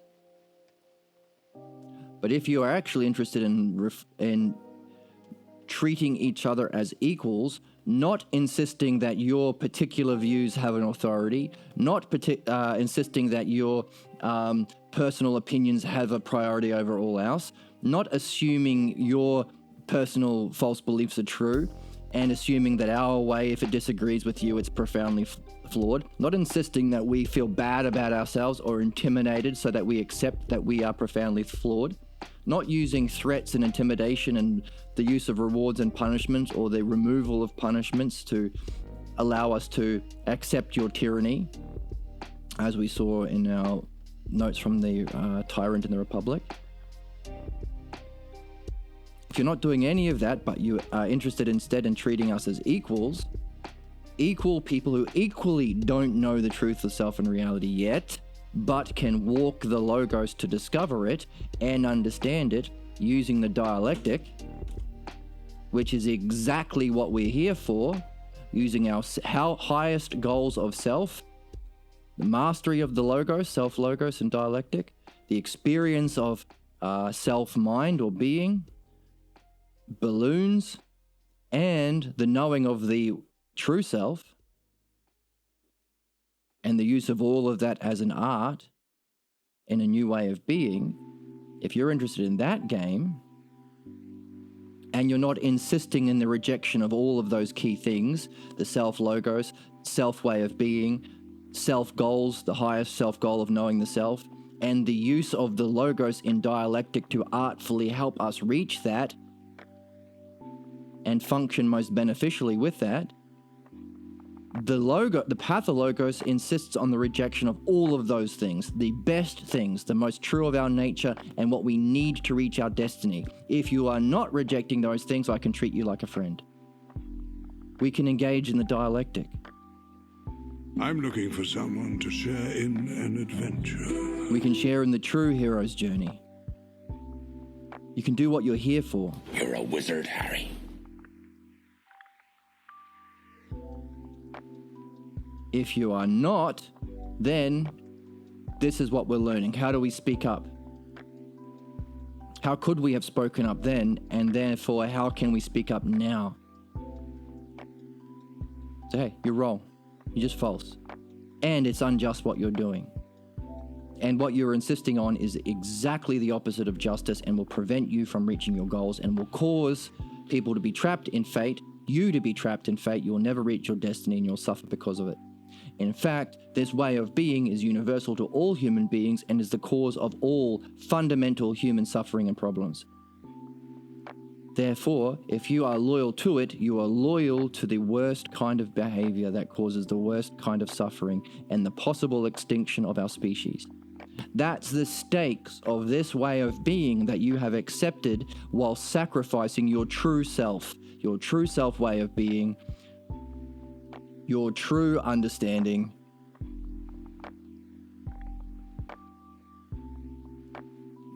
your true integrity. So make a different choice. Choose self. Choose logos. Choose truth. Don't choose the submerging of those things to get a role within a crappy drama that causes your own suffering. So that's how Socrates answered Meno, more or less, when Meno said, well, what if I was like that and I just use words to bullshit you and pretend not to be interested and just to shut you down, the way that everyone on television does right now, because they don't know the logos. And they're within capitalism, they get paid by people with a lot of money to shut down the logos, because if we simply reflected with the logos, we could solve problems, which would mean putting an end to wealth inequality and the disgusting tyranny and infliction of injustice that happens as a result that these people are addicted to. They don't have to be. They're here to overcome that addiction. That's called waking up as a species. That's called Awakening Philosophy, which is the name of the series. Wow. We're always excited when we say the name. Okay? If you accept the conclusion, if you assume it's true, the child's own vision of reality is assumed to be profoundly flawed. So again, you can see how this would start to build in this idea of self, that you are inadequate, that you stink, that you can't know truth, you can't be greater than God or the divine, because your vision of reality is flawed. It's not true. But you can see that how this is starting to build this fundamental view of yourself as being flawed or inadequate. With that decision, the parental authorities' views gain a priority over all else. It becomes the greater in the ratio. Not everything doesn't become doubled. Everything becomes a reflection of this bollocks worldview. Oh, hey, welcome to the ooh, thank you for the follow. Welcome to the chat. Even if you're listening and lurking, that's great. Feel free to throw a question in or share your experiences as you go, because this is a relationship. This channel is a relationship. I try and stream every day if I can, and I put the recordings up to YouTube so you can jump into wherever you want, whenever you want. But it's a reawakening our human quest of philosophy. True philosophy. Not about opinions.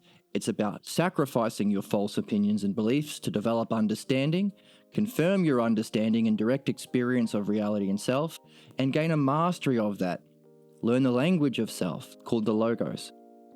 So you can reach those things whenever you want, use them to act most artfully and beneficially towards yourself and others, and reach your destiny. Not just reach your destiny, your highest goals, but unbind yourself from the chains of fate.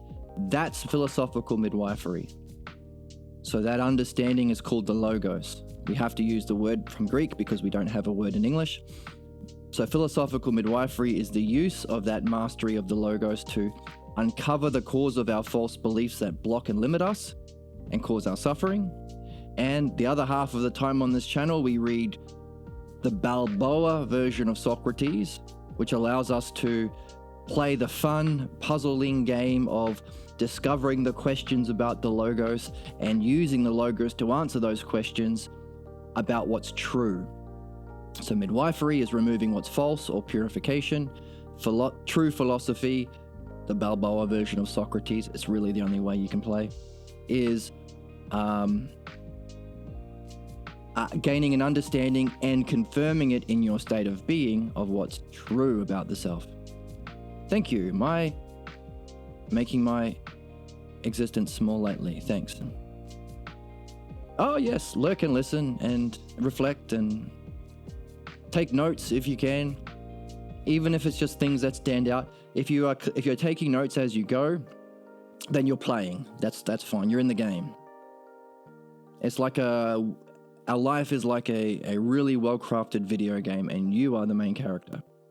To play, take some notes of key terms or ideas that stand out. After you've got a collection of enough of them, you can organize them in what's called the dialectic. So those key terms are like collecting clues. Solving the puzzle is arranging them in the dialectic. Now, hopefully that makes no sense. So you can wonder about what all that means. Hold on to that wonder. Turn it into a question. To carry a question is to be on a quest. So I hope that you lurk. Oh, thank you. And I hope you lurk and listen for as much as you can. And again, you can find, you can also join the Discord if you want. You'll get a notification when we go live. And you can share your thoughts and experiences and questions. And even if you do those dialectics, share them with your friends, because philosophy is not a solo quest. It's not a one-person game. But the important thing is, it's not about getting it right. It's about staying in the game, staying in the relationship. So what we're reading here is when we're very young, under the conditions that we're learning about, we sacrificed our relationship with ourselves. We sacrificed our own integrity. We sacrificed our own way of being. We thought that our own vision and experience must be flawed, because there's no way of making sense of why our supposedly loving parents were inflicting their belief, inflicting their limit upon us. There's nothing that could make sense of it. I could never have imagined doing that. Therefore, either they were fundamentally wrong and false and unjust, which is, again, a lot for a 4-year-old to see. We give them the benefit of the doubt. We assume that they are actually loving and caring, and we take the blame instead. We think our vision must be profoundly flawed, and their views gain a priority, and that becomes the paradigm through which we make sense of the world. Every time we speak up, I get shut down. That's not true. Not everyone is like your parents, but it feels true. It can even become a self-fulfilling prophecy. That's the nature of our problems. We are living a false analogy, as if our life is a lesser reflection of what was most true this early origin scene. The time when our parents finally stepped out of their normal way of being and finally expressed what was most dear and their highest vision to them, which was also an expression of their limit. Here and no further. And if we were doing nothing, if we were just in a nice, good state, doing our own thing, and that caused them to react so hostilely, imagine what would happen if we spoke up and said bollocks to all of it. It's false. It's not just. That's what we were thinking, or we were thinking something like that as a child, which prevented us from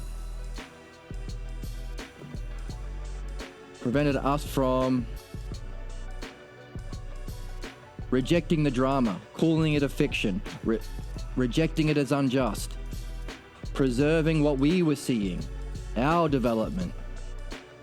It prevented us from saying what was going on. Because just prior to the imposition of the Pathologos, the fundamental false belief, there was nothing of significance going on. In fact, we were in a good state of mind.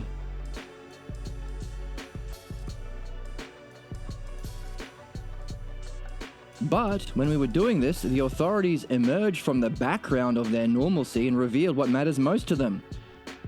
And to the degree that they revealed what matters most to them, they're also showing their limit. This is as far as I go, kid.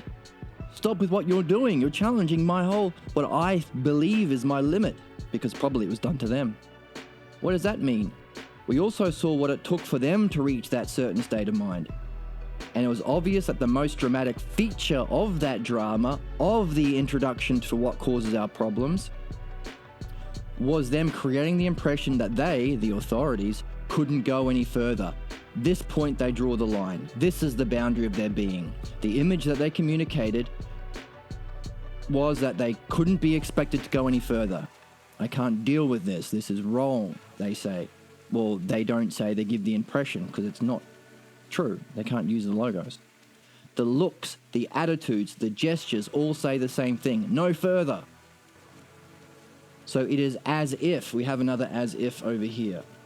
It's as if the child is forced into asking, if they got this upset over that, well, what would they do if I challenged the truth of the whole thing? If challenging that challenges their very being, the way that they lived, the way that they talk, their states of mind, the way that they treat people, the jobs that they chose, the people they vote for, the TV that they watch. If challenging this challenges their very way of being and challenges their furthermost reach, what they think is their limit, then what in heaven's name will they do if the truth they are communicating, supposed truth, is challenged or doubted or rejected? It's as if we thought that, but we didn't put it into words. We need to put it into words. We need to go back to the as if and actually do it. So actually, what would happen if we challenged it?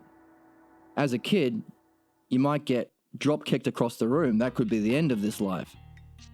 Maybe it would be worth it. As an adult, you're a bit safer. You're not stuck in the house usually. And you can fight back if they start throwing hands. You can't do that as a 4-year-old or 5-year-old. But we have to ask that question, not as if, not unspoken without words, but we have to put the words on it, ask the question. What if I do challenge this way of being? Okay, it was a revealed teaching. They suddenly revealed themselves. If calling that revealed teaching into question would be a major challenge, because the Pathologos drama, again, it's a big act they're putting on so that you come away with the conclusion. They know that they're lying. They know they're lying. They don't know why they're lying. If it has implicit within the view that they cannot go any further, if they're saying, if implicit to their act is they can't go any further, then challenging it would be a major challenge. You're challenging them to go further, be better, which is what we are doing on the true human quest to know the self through the logos. But can they take any more? Is it really a limit, or is it a lie that they're buying into? Can they go further? So this is the turning point. Can the child risk playing the next card? This is just a card they have. They learn how to play this card from their way of being, their family, their upbringing, their pathologos. But we have a card. We have ourself. We have the logos. We have our own integrity, our own way of being, our own experiences. So what if we played our next card, which is what? Asking a question.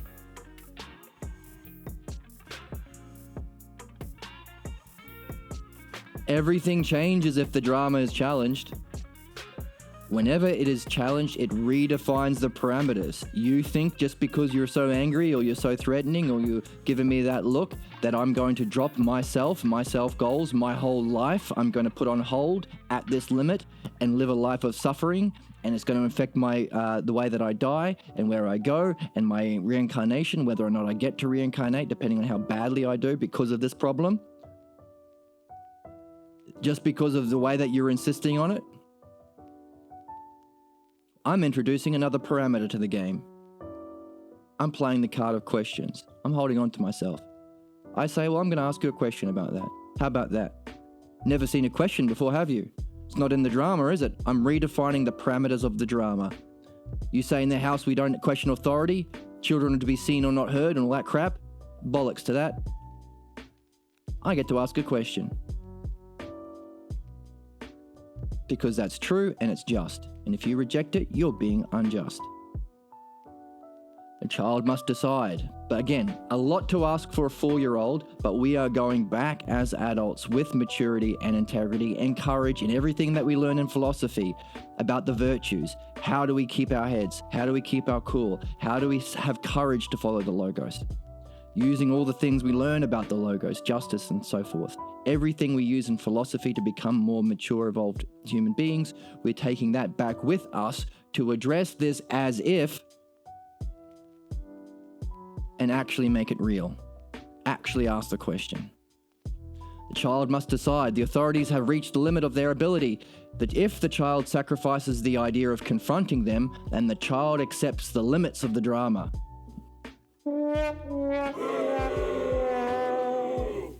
The parental authorities establish the limits. The child's acceptance and justification. You got to find a way of justifying sacrificing what you know. Becomes the pathologos. Why do you suck? How do you tell yourself that you suck? That's your individual pathologos. It's not true. An interesting ratio is drawn, a symbolic ratio. So we are on the hunt for what is that ratio. It's as if the child asks, if doing nothing did that much, what would happen to them and to me, maybe getting drop kicked across the room? That's it for this incarnation. If I challenge it all, maybe. Again, we have to take that as if, that hidden symbolic ratio, and make it real. We have to actually ask that question and take that risk. Actually address it. To your parents if they're around, through a role play if they're not, with somebody doing philosophical midwifery with you, or maybe you'll run into someone just like them in your everyday world. And this time you'll say, hey, bollocks to that. That's false. You're putting on an act. It's not just. By the way, where did you learn that? I'm not accepting it. I'm not accepting you crushing my logos.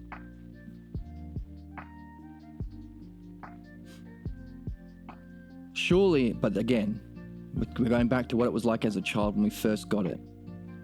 The child doesn't have to be reminded that he or she doesn't have much experience with life, and so the child gives the benefit of the doubt to the authorities.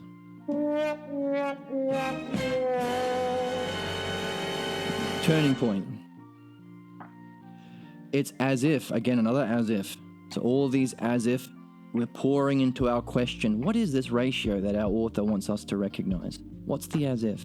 It's as if the child reasons that the authorities must know something. And that thing is far more significant than little old me, than what the child knows. Something beyond the comprehension. I couldn't have even imagined that they would react to in that way. It's beyond my comprehension. Yeah, because it's wrong. But again, so it's the comprehension that takes the hit. I couldn't have imagined that. I couldn't have comprehended that. There must be something wrong with my knowing and comprehension. It's not. It's the giving the benefit of the doubt because of the fact that you're a baby, you're young, you're a child. That's the cause. So the idea that you can't comprehend, you can't know, that's what takes the hit. It's something beyond the comprehension of the child and something that gives them the right to insist that their reality is far more integrity than the child's. There is nothing that gives them the right. They're taking advantage of a situation they have been waiting. This is what we've read earlier. They've been waiting their whole lives for an opportunity to play this bollocks game. Everyone wants to be a knower, but the urge to imitate the image of the knower takes precedence out of learning philosophy, reading Socrates, reading the Balboa Socrates. Why? Because reading the Balboa Socrates gives you the kind of learning that you can actually reach nous, knowingness, and gain a mastery of the logos so you can actually be a knower. That takes work. But any idiot can cosplay, can act like their mum or dad, and act like they know. Halloween has just happened recently. Anyone can put on the attire and pretend to be a knower, cosplay. So they have been waiting their whole life for a captive audience because no one cares about your opinions.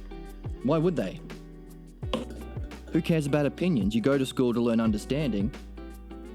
Opinions are just they don't really matter to anyone. Everyone has their own dumb opinions. What's that saying? Opinions are like something. They all stink. So, it wasn't that they had a higher level of integrity. It was that they've been waiting their whole life for a captive audience so they can finally express their dumb opinions about their highest vision and also about their limit.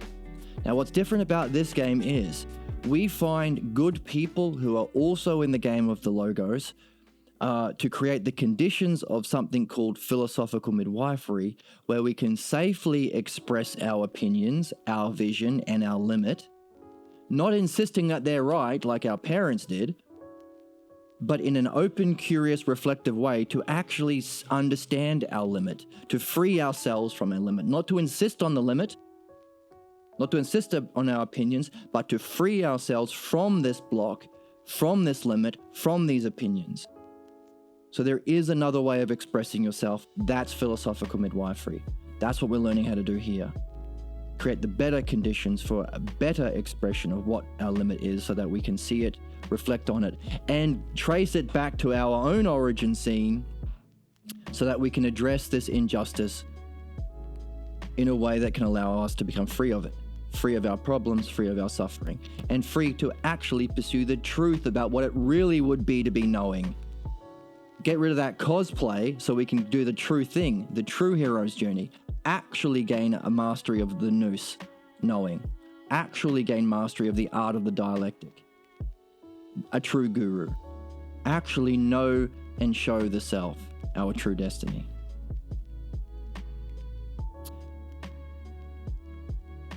So, checking back in with the chat. Children tend to compromise for love. Yes, even their idea of what loving is a kind of compromise. Well, it's a sacrifice of yourself to gain a role and a false image. And you are left as a shadow of your former self. How does one set healthy boundaries and expectations? In a kind and loving way. The Logos.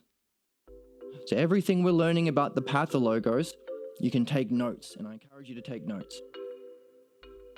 Because the dialectic has two parts. Let's have a look at some notes on the dialectic. So we should have something over. All right, let's do another one. Let's do a new one. Why not? So what we are learning is understanding. And how do we understand? The paradigm of understanding is called the dialectic. That's what we're here to learn. So the dialectic has two parts.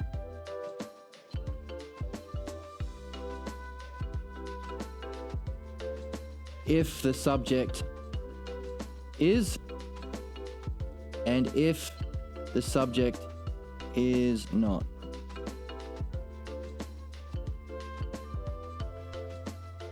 So, in philosophy, in reading the Balboa version of Socrates that we do on the channel, we are gathering an understanding of what reality is, what beauty is, what justice is, what the self is, this sort of stuff. So we take notes, and then we take those terms and then we arrange it within the structure of the dialectic. Definition, demonstration, division, and conclusion. And conclusion has two parts. There's only 4 parts in understanding. So simple. So we gather terms in our reading of Socrates. Once we have enough terms, we can do a dialectic. And after you do one dialectic, you've learnt something more about the subject, which means you can do it again and again and again. It's the use of understanding to spiral upward in your evolution towards truth. Now, if that's truth, then over here you have what if it is not, what's false. So that's philosophical midwifery. So everything we're learning about the origin scene, blocking the Logos, the use of authority, the demanding of a sacrifice,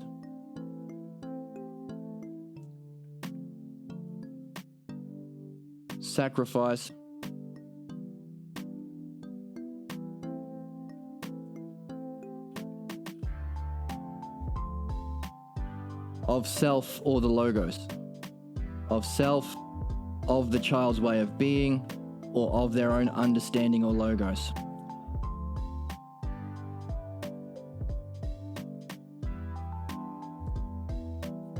So all of these are terms that we're collecting over here. So what does that mean? All of these things allow us to understand what is not a good way of relating to someone. So how do we relate to people in a good way? Avoid this. But also, everything you learn over here, you can ask the question. This is playing the game. You have to be in a state of mind of wonder and curiosity. How do you do that? Questions. Give birth to, not only are we giving birth to or midwifing ideas of what's false, you're also giving birth to questions about what's true. If I didn't block the logos, what would be the mature way of relating to people? If I didn't insist on authority, what would be the opposite of that? If I didn't demand a sacrifice of self being of the logos, what would that be? These are your questions that are tied to the question that you have. How do I have a healthy relationships? And and another one is, hey, what about love? Do the same thing. Another question that you've given birth to is love. So, what is love? If it exists, which is what we learn in philosophy, because philosophy is about being. Existence means being, which is the nature of reality. Reality, or the nature of mind itself. Self-mind or mind itself. That's what being means, which means everything we learn in philosophy isn't a matter of opinion. It's always true. It's reality. That's why philosophy is a spiritual thing, because this level of reality that we want to experience through understanding is always true. So it's not a matter of pathologos, beliefs or opinions, or groups that share your opinions. It's actually knowable for everyone. That's what exists means.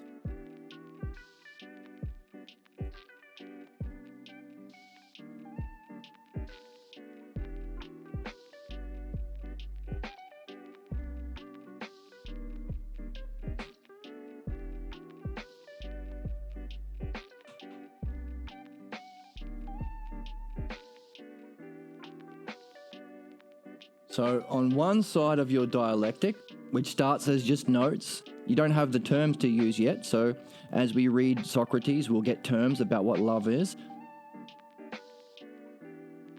that you can then arrange with the dialectic to develop an understanding.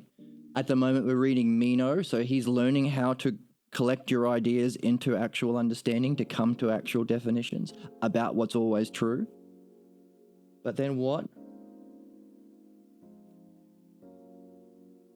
So what if love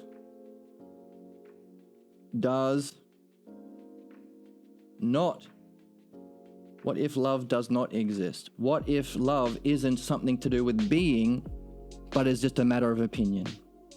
So someone's opinion about tough love. I think it's loving to beat up children. It teaches them a lesson. That's true love. In fact, what we're learning in philosophical midwifery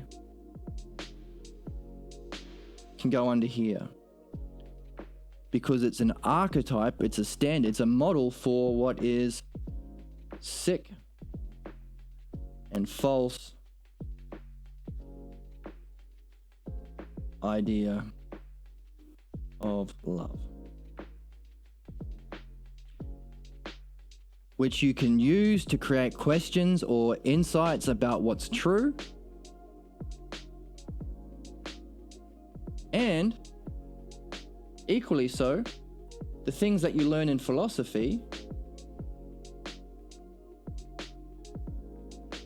again, you have to be reading the Balboa translation, otherwise you're not in the game. Balboa translation. And we see that often because of all the other translations and how garbage they are. Of Socrates, because he was someone, and Plato transcribed it, because he is someone who has a mastery of the Logos. Everything you learn in here, which, by the way, you have to do it. Like, you learn it, play the game, have fun, collect terms. In a few weeks, you'll think, I've got a lovely list of terms about what love is from philosophy. And I've got a lovely list of terms about what the opposite of love is from midwifery. I'm going to arrange them into a dialectic, which has side A and side B. What if it is? What if it isn't? Not only are you developing understanding and the art of the Logos, you are a human being with a focused attention on a single topic, love. It's something, because it's an idea like love, it's an aspect of being. So you have a single-minded focus on a topic that exists in being. You are in a state of mind of openness and curiosity because you are developing questions.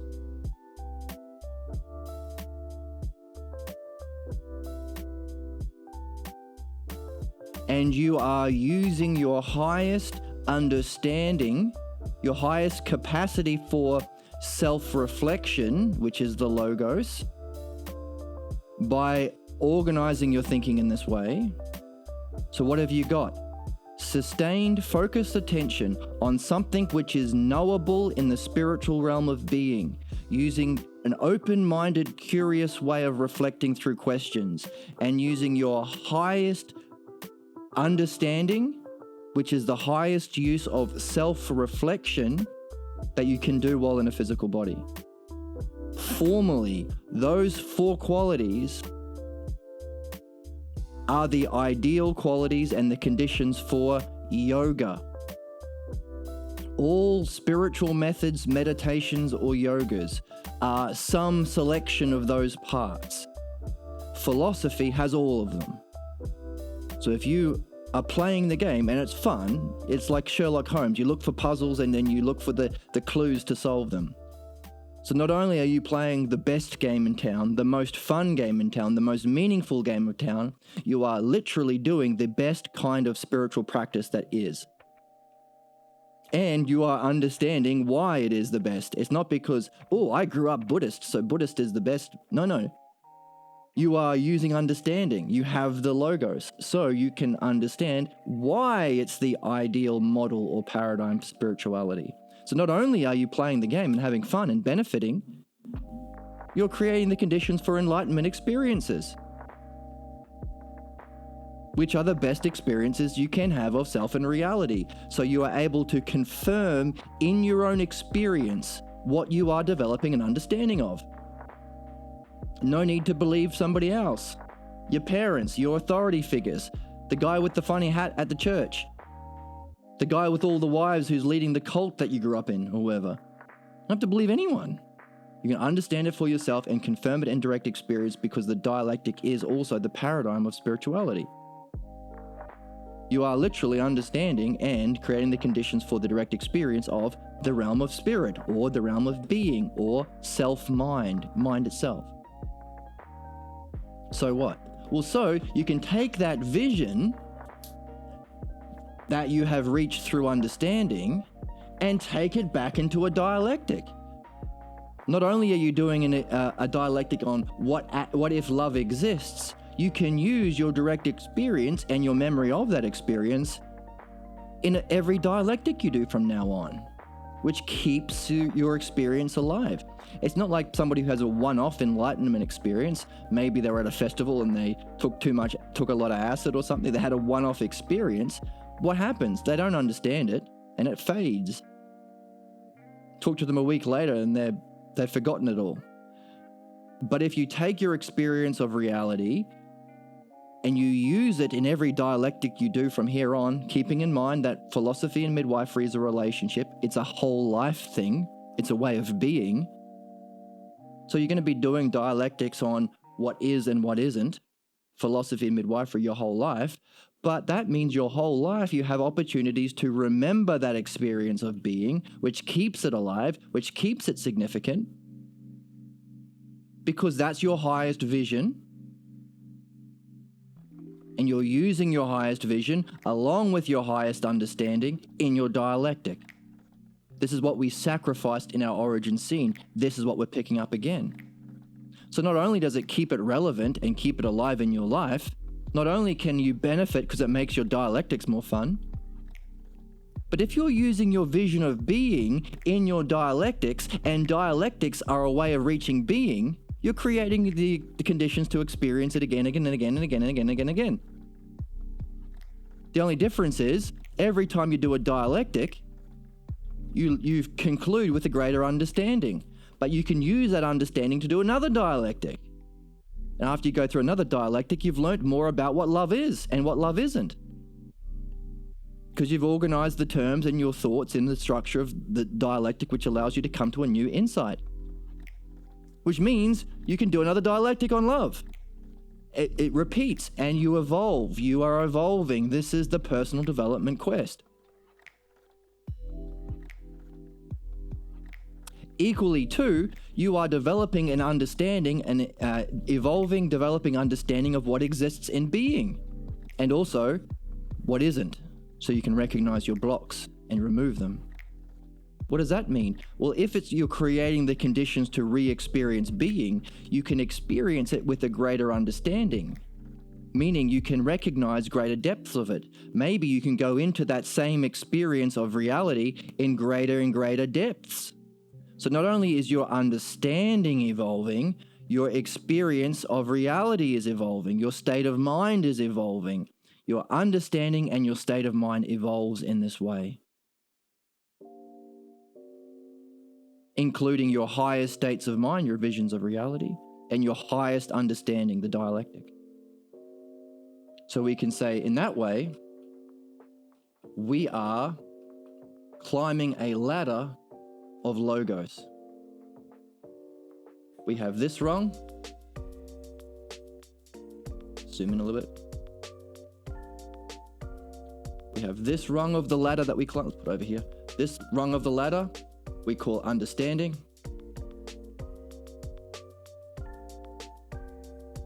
Sorry, rungs go sideways, rails go upwards. So this rail of the ladder is understanding. This rail of the ladder, you need two for it to be a ladder, is your vision, your highest vision or experience. Another way of saying that is your state of mind or your state of consciousness, state of mind, also your level of being. And every time you practice the dialectic in midwifery or philosophy, you're climbing the ladder. Climbing the ladder. See? But also because you're climbing the ladder, you are experiencing and understanding all the different rails of the ladder. Which means you might have a friend who's at a rung of the ladder that you used to be on. So you might be able to use your understanding and experience to help him. What's that called? Well, let's keep going. This ladder we call the Logos. The ladder of the Logos. And it allows you to reach your highest vision or state of being, and even go beyond that to what's even having that experience, the self. To know, but also to have an understanding so you can use it, to know and show the self, that's our destiny. The destiny to all beings who have language and the ability to self-reflect. So you need logos, and you also need plus self-reflection. If you think you have it all figured out and you don't care about reflecting on your beliefs, you don't care about reflecting on your way of being, you don't care about challenging yourself, then you are stuck. You're not going to learn anything. That challenging and that reflection, that questioning is what we sacrificed in our origin scene of our Pathologos. That's what we have to pick up. Self-reflection is a Greek word called, and we have to use Greek words because we are learning a new language, a language of self and mind, the language of the Logos. That self-reflection is called ousia.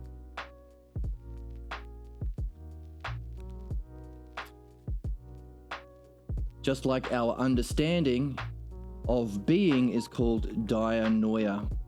We're not understanding how to fix a car or how many jelly beans there are in China. We're understanding being, that's dianoia. Just like our highest vision can be nous. That's the experience of reality itself. So why aren't we all doing this? Easy.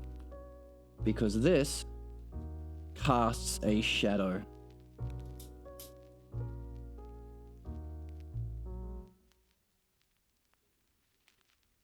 This ladder casts a shadow that looks like railway tracks. And it's railway tracks because you're stuck. The train is always on the tracks, and it will inevitably reach the same end of the line over and over again. That's called fate. So everything we see here, we see a distorted reflection of in our problem. What's the distorted reflection of the Logos? The Pathologos. So while this is about the self, the Pathologos is about the false, sick idea. Or, let's say sick belief of self and reality. That leads you to your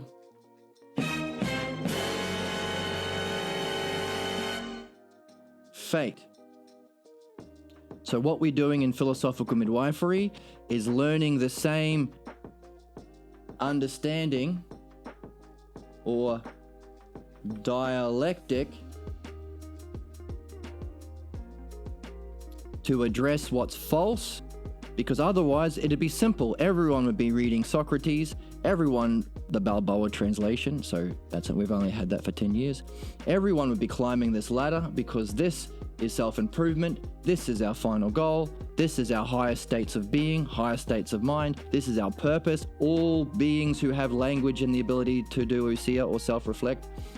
We're going to move this over so we can see the word ousia. But the reason why we aren't doing it, one of the reasons is we have blocks from childhood that specifically block the Logos.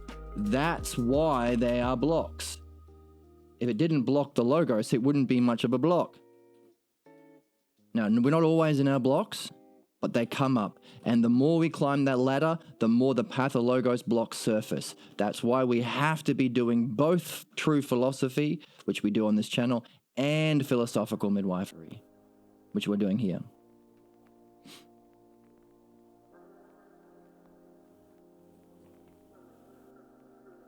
So we have an opportunity to escape the chains and the prison of our fate and reach our highest goals. That has an influence on the way that we live. We can escape our problems and suffering. We can be in higher states of mind. We can have higher understanding. By the way, if we have a high state of mind or a vision of the ideal, and we have an understanding of it, we can use it to benefit other people, our friends. That's called having an art. But by the way, not only do you have to use the dialectic for the Logos, you have to have an understanding of what isn't. Wait a minute. What is and what isn't? What is and what isn't? That's the dialectic. You need both. Why do you need both? Why can't I just understand what it is? 'Because if you really have an art, you have to not only reach what you've forgotten, the nature of self and reality, through understanding, you have to free yourself from what blocks you. And if you're going to function with an art, you're going to have people with problems. Not just people climbing the ladder, not just philosophy, but problems. You've got to do both. But that's great because the dialectic has side B and side A. What is and what is not. And by is, of course, we mean being. What truly is. So, this has implications for your life, for every single moment. If this is the best way of being, then this would be what we want to be at all times. This would be our true way of being that we are developing towards from a young child. This is what we sacrifice to accept this from a young age. And society will reach its fate if enough people don't pick up the dialectic and master the understanding of the pathologos. Then we are not going to solve our problems as a species, just as you're not going to solve your problems as a soul. So when we say, hey, this is the paradigm of spirituality, it's not because we want to corner the market and have the most followers so we can get the most paychecks from them. It's because literally it's needed for anybody who's genuine about the game. It's like saying, hey, doctors don't insist you have to have a medical license because they want to get your money. It's because we don't want people doing malpractice. Only the malpractice is on the soul. Now, if you have the ability to communicate this to Buddhists, to Taoists, to Christians, to Jews, to Muslims, to Anglicans, then please do. I haven't had much success doing that because most people like to be certain in what they think is true.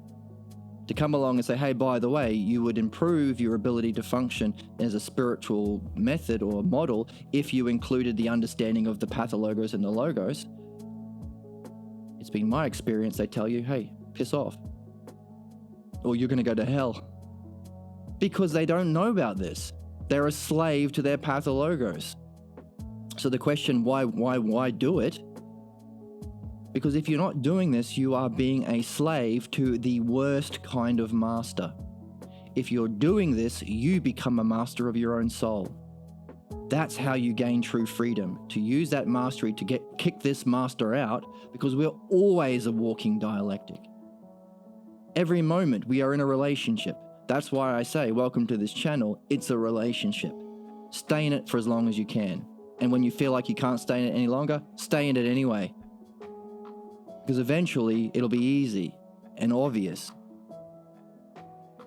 These wouldn't be much of a block if it didn't block you from staying with this channel. It'd be a rubbish block. That's why it's a relationship. Stay in it. Most people stay in for a little bit and they reach their block and then they're out the door.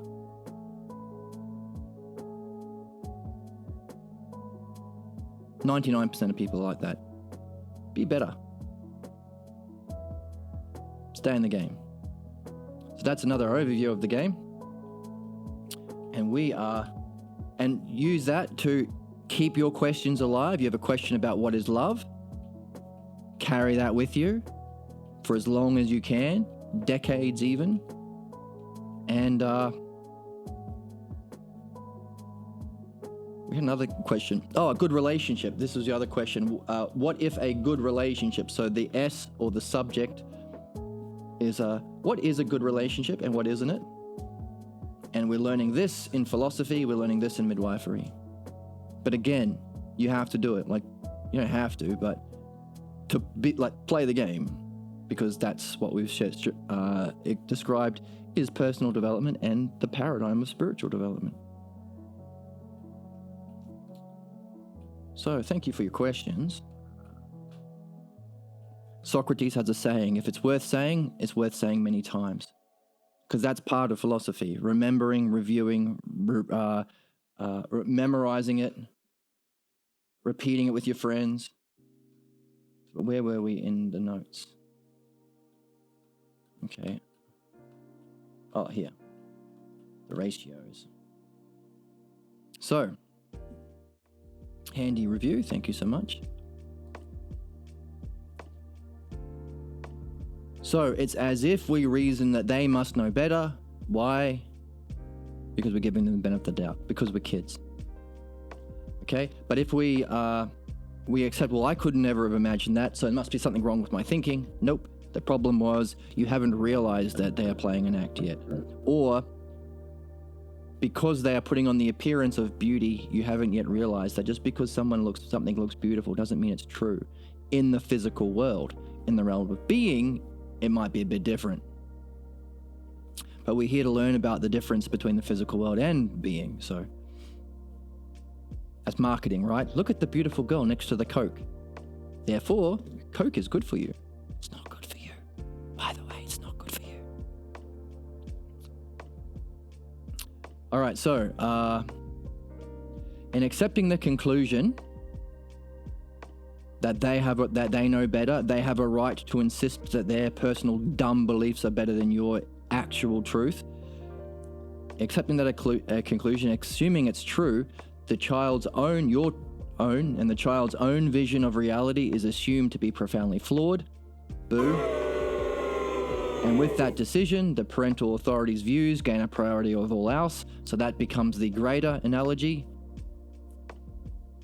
So if you walk away from this thing, let's just take something easy with some racist belief, then you can meet 1 million people of that color you're racist against being different, and you won't believe it. You will interpret everything according to those false views. So you might walk away thinking, well, my vision is wrong. It becomes a self-fulfilling prophecy. You could even have experiences that show you that you actually had a good vision. No. So maybe that's the ratio we're looking for.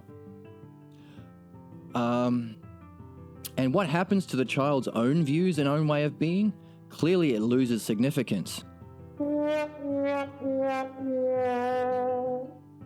And so too the child loses the belief.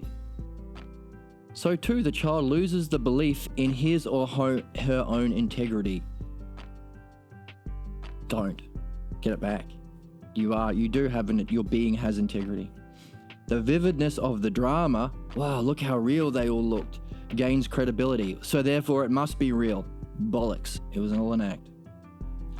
That everybody seeks. I gave an example of just being in the street, playing music the other night, and people coming over, oh, let me tell you my opinions about Jesus. No one cares, dude. But they want to insist on it, because that's their idea of what it means to be knowing, the pathologos, the worst kind of activity human beings mistake as the best. And so they spend their whole life looking for an opportunity to pass off their dumb opinions as if they're true, to cosplay as the knower. And often it's only when you have a kid that you can inflict this kind of injustice. And what happens? The child loses belief in his own integrity. That's what you're doing if you're still in that game. Crushing the spirit, the self of the child. Don't do it. Learn midwifery instead and become free of this injustice. The child's own way of being becomes submerged, and he or she is left with a role, slave role, not a good role, within that drama, becoming a shadow of their former self. Literally, we talked about just then, the shadow of the logos, the shadow of the ladder looks like chain tracks, because the shadow, where did we put it? Can't see it. Where's our ladder? Just drew.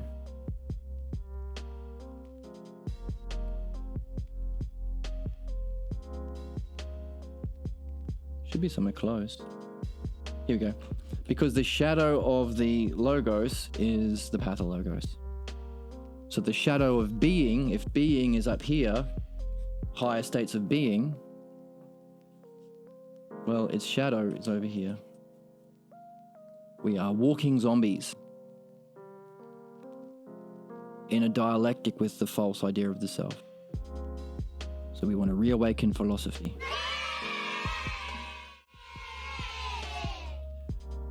You become a shadow of your former self. Yet, the linkage that ensures that personal memory is meaningfulness, the linkage that ensures personal memory is meaningfulness, and once this bond is severed, a new center is fixed around which one's identity revolves. What? Let's keep reading.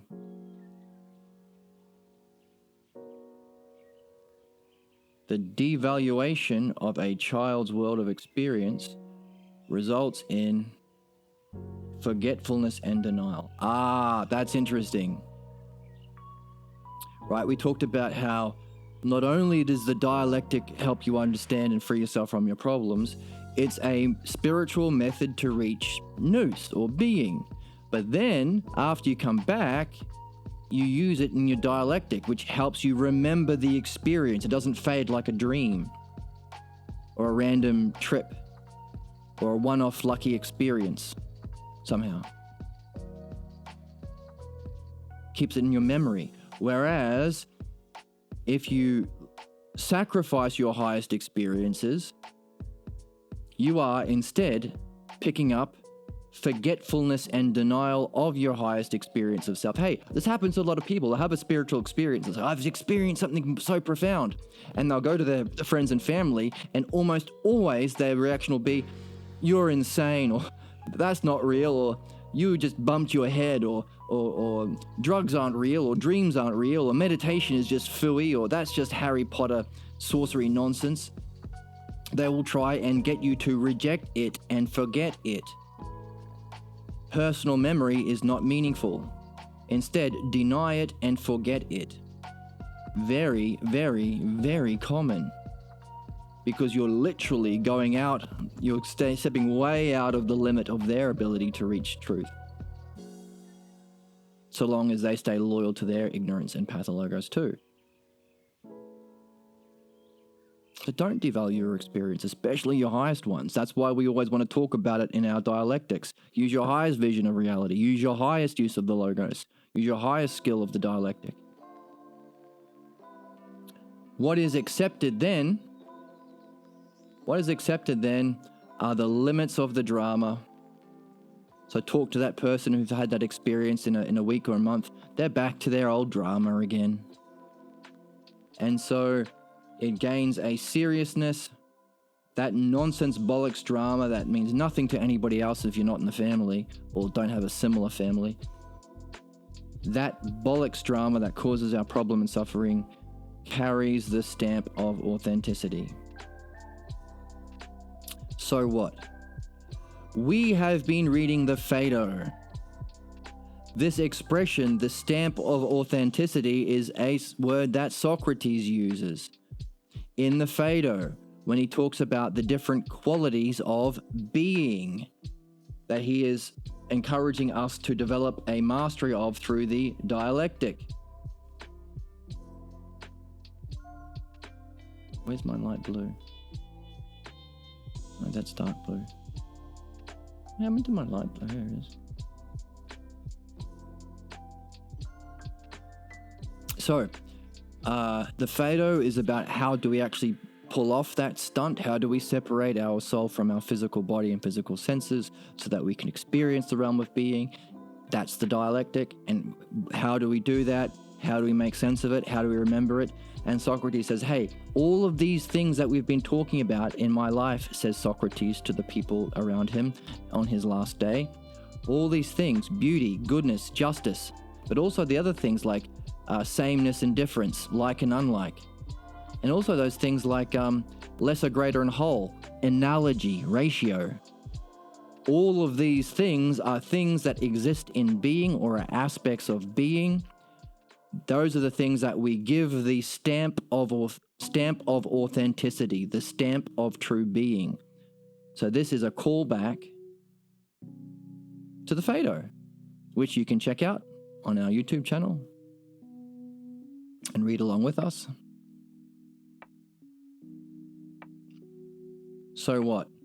So we are seeing the true initiation experience that we learn about in the Phaedo, the Balboa version of Phaedo, has its distorted shadow or reflection in this initiation experience of the Pathologos in the origin scene. The only thing is, all of those things that we learn by reading Plato, those self-logos terms, which have the stamp of true being, are sacrificed, including our memory, because it's the Phaedo that says, hey, philosophy is a memory game. Everything we learn about being, you know already. Now, if you want to understand that better, get into the Phaedo, and we have the series on this channel. But it's a memory. You know it all at a certain level. So the mastery of the Logos and the dialectic is to reawaken what you once knew. It's a memory game. But we sacrifice our personal memory. We sacrifice the true aspects of being that have the stamp of real being for forgetfulness and denial, and the limits of the drama gets the seriousness and gets the stamp of authenticity. So everything we learn in philosophy helps us to understand midwifery and vice versa. Isn't that neat? We are seeing that this is a fake initiation scene, and the true initiation scene is in the Phaedo. Same words, same terms, only one is what's false. One lacks the Logos, one has the Logos. One is in opposition to the self, being, and the Logos. One is specifically about embracing those things. One is about the false drama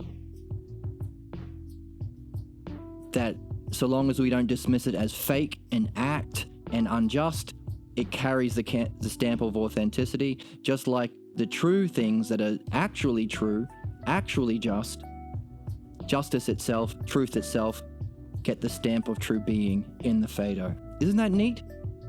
One's a reflection of the other, one's a distortion of the other. Same words, same terms, only one used false, one used true.